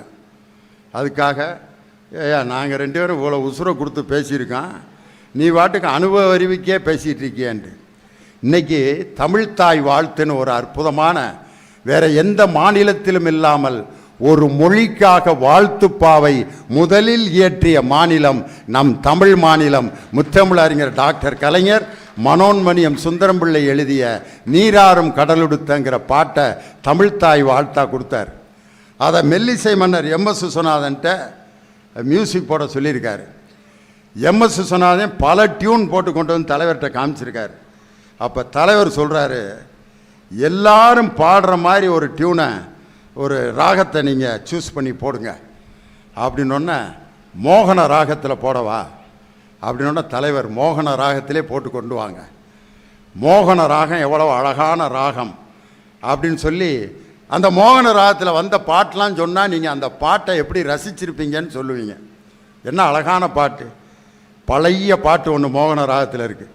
நிலவும் மலரும் பாடுது, என் நினைவில் தென்றல் வீசுது, நிலை மயங்கி மயங்கி காதலினால் கானம் பாடுது, காற்று வெளியிடை கண்ணம்மா நின்றன் காதலை எண்ணி கழிக்கின்றேன்.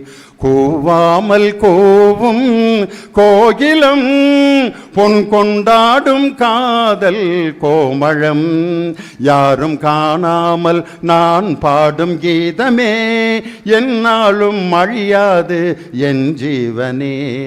நீங்கள்லாம் பார்க்குறீங்க கிமுக்கு முன்னாடி எழுதின பாட்டை ஏயா இப்படி பாடி கொள்றேன்னு. இதே மோகன ராகத்தில் இப்போ லேட்டஸ்ட் சாங் கீதம் சங்கீதம் நீதானே என் காதல் வேதம்.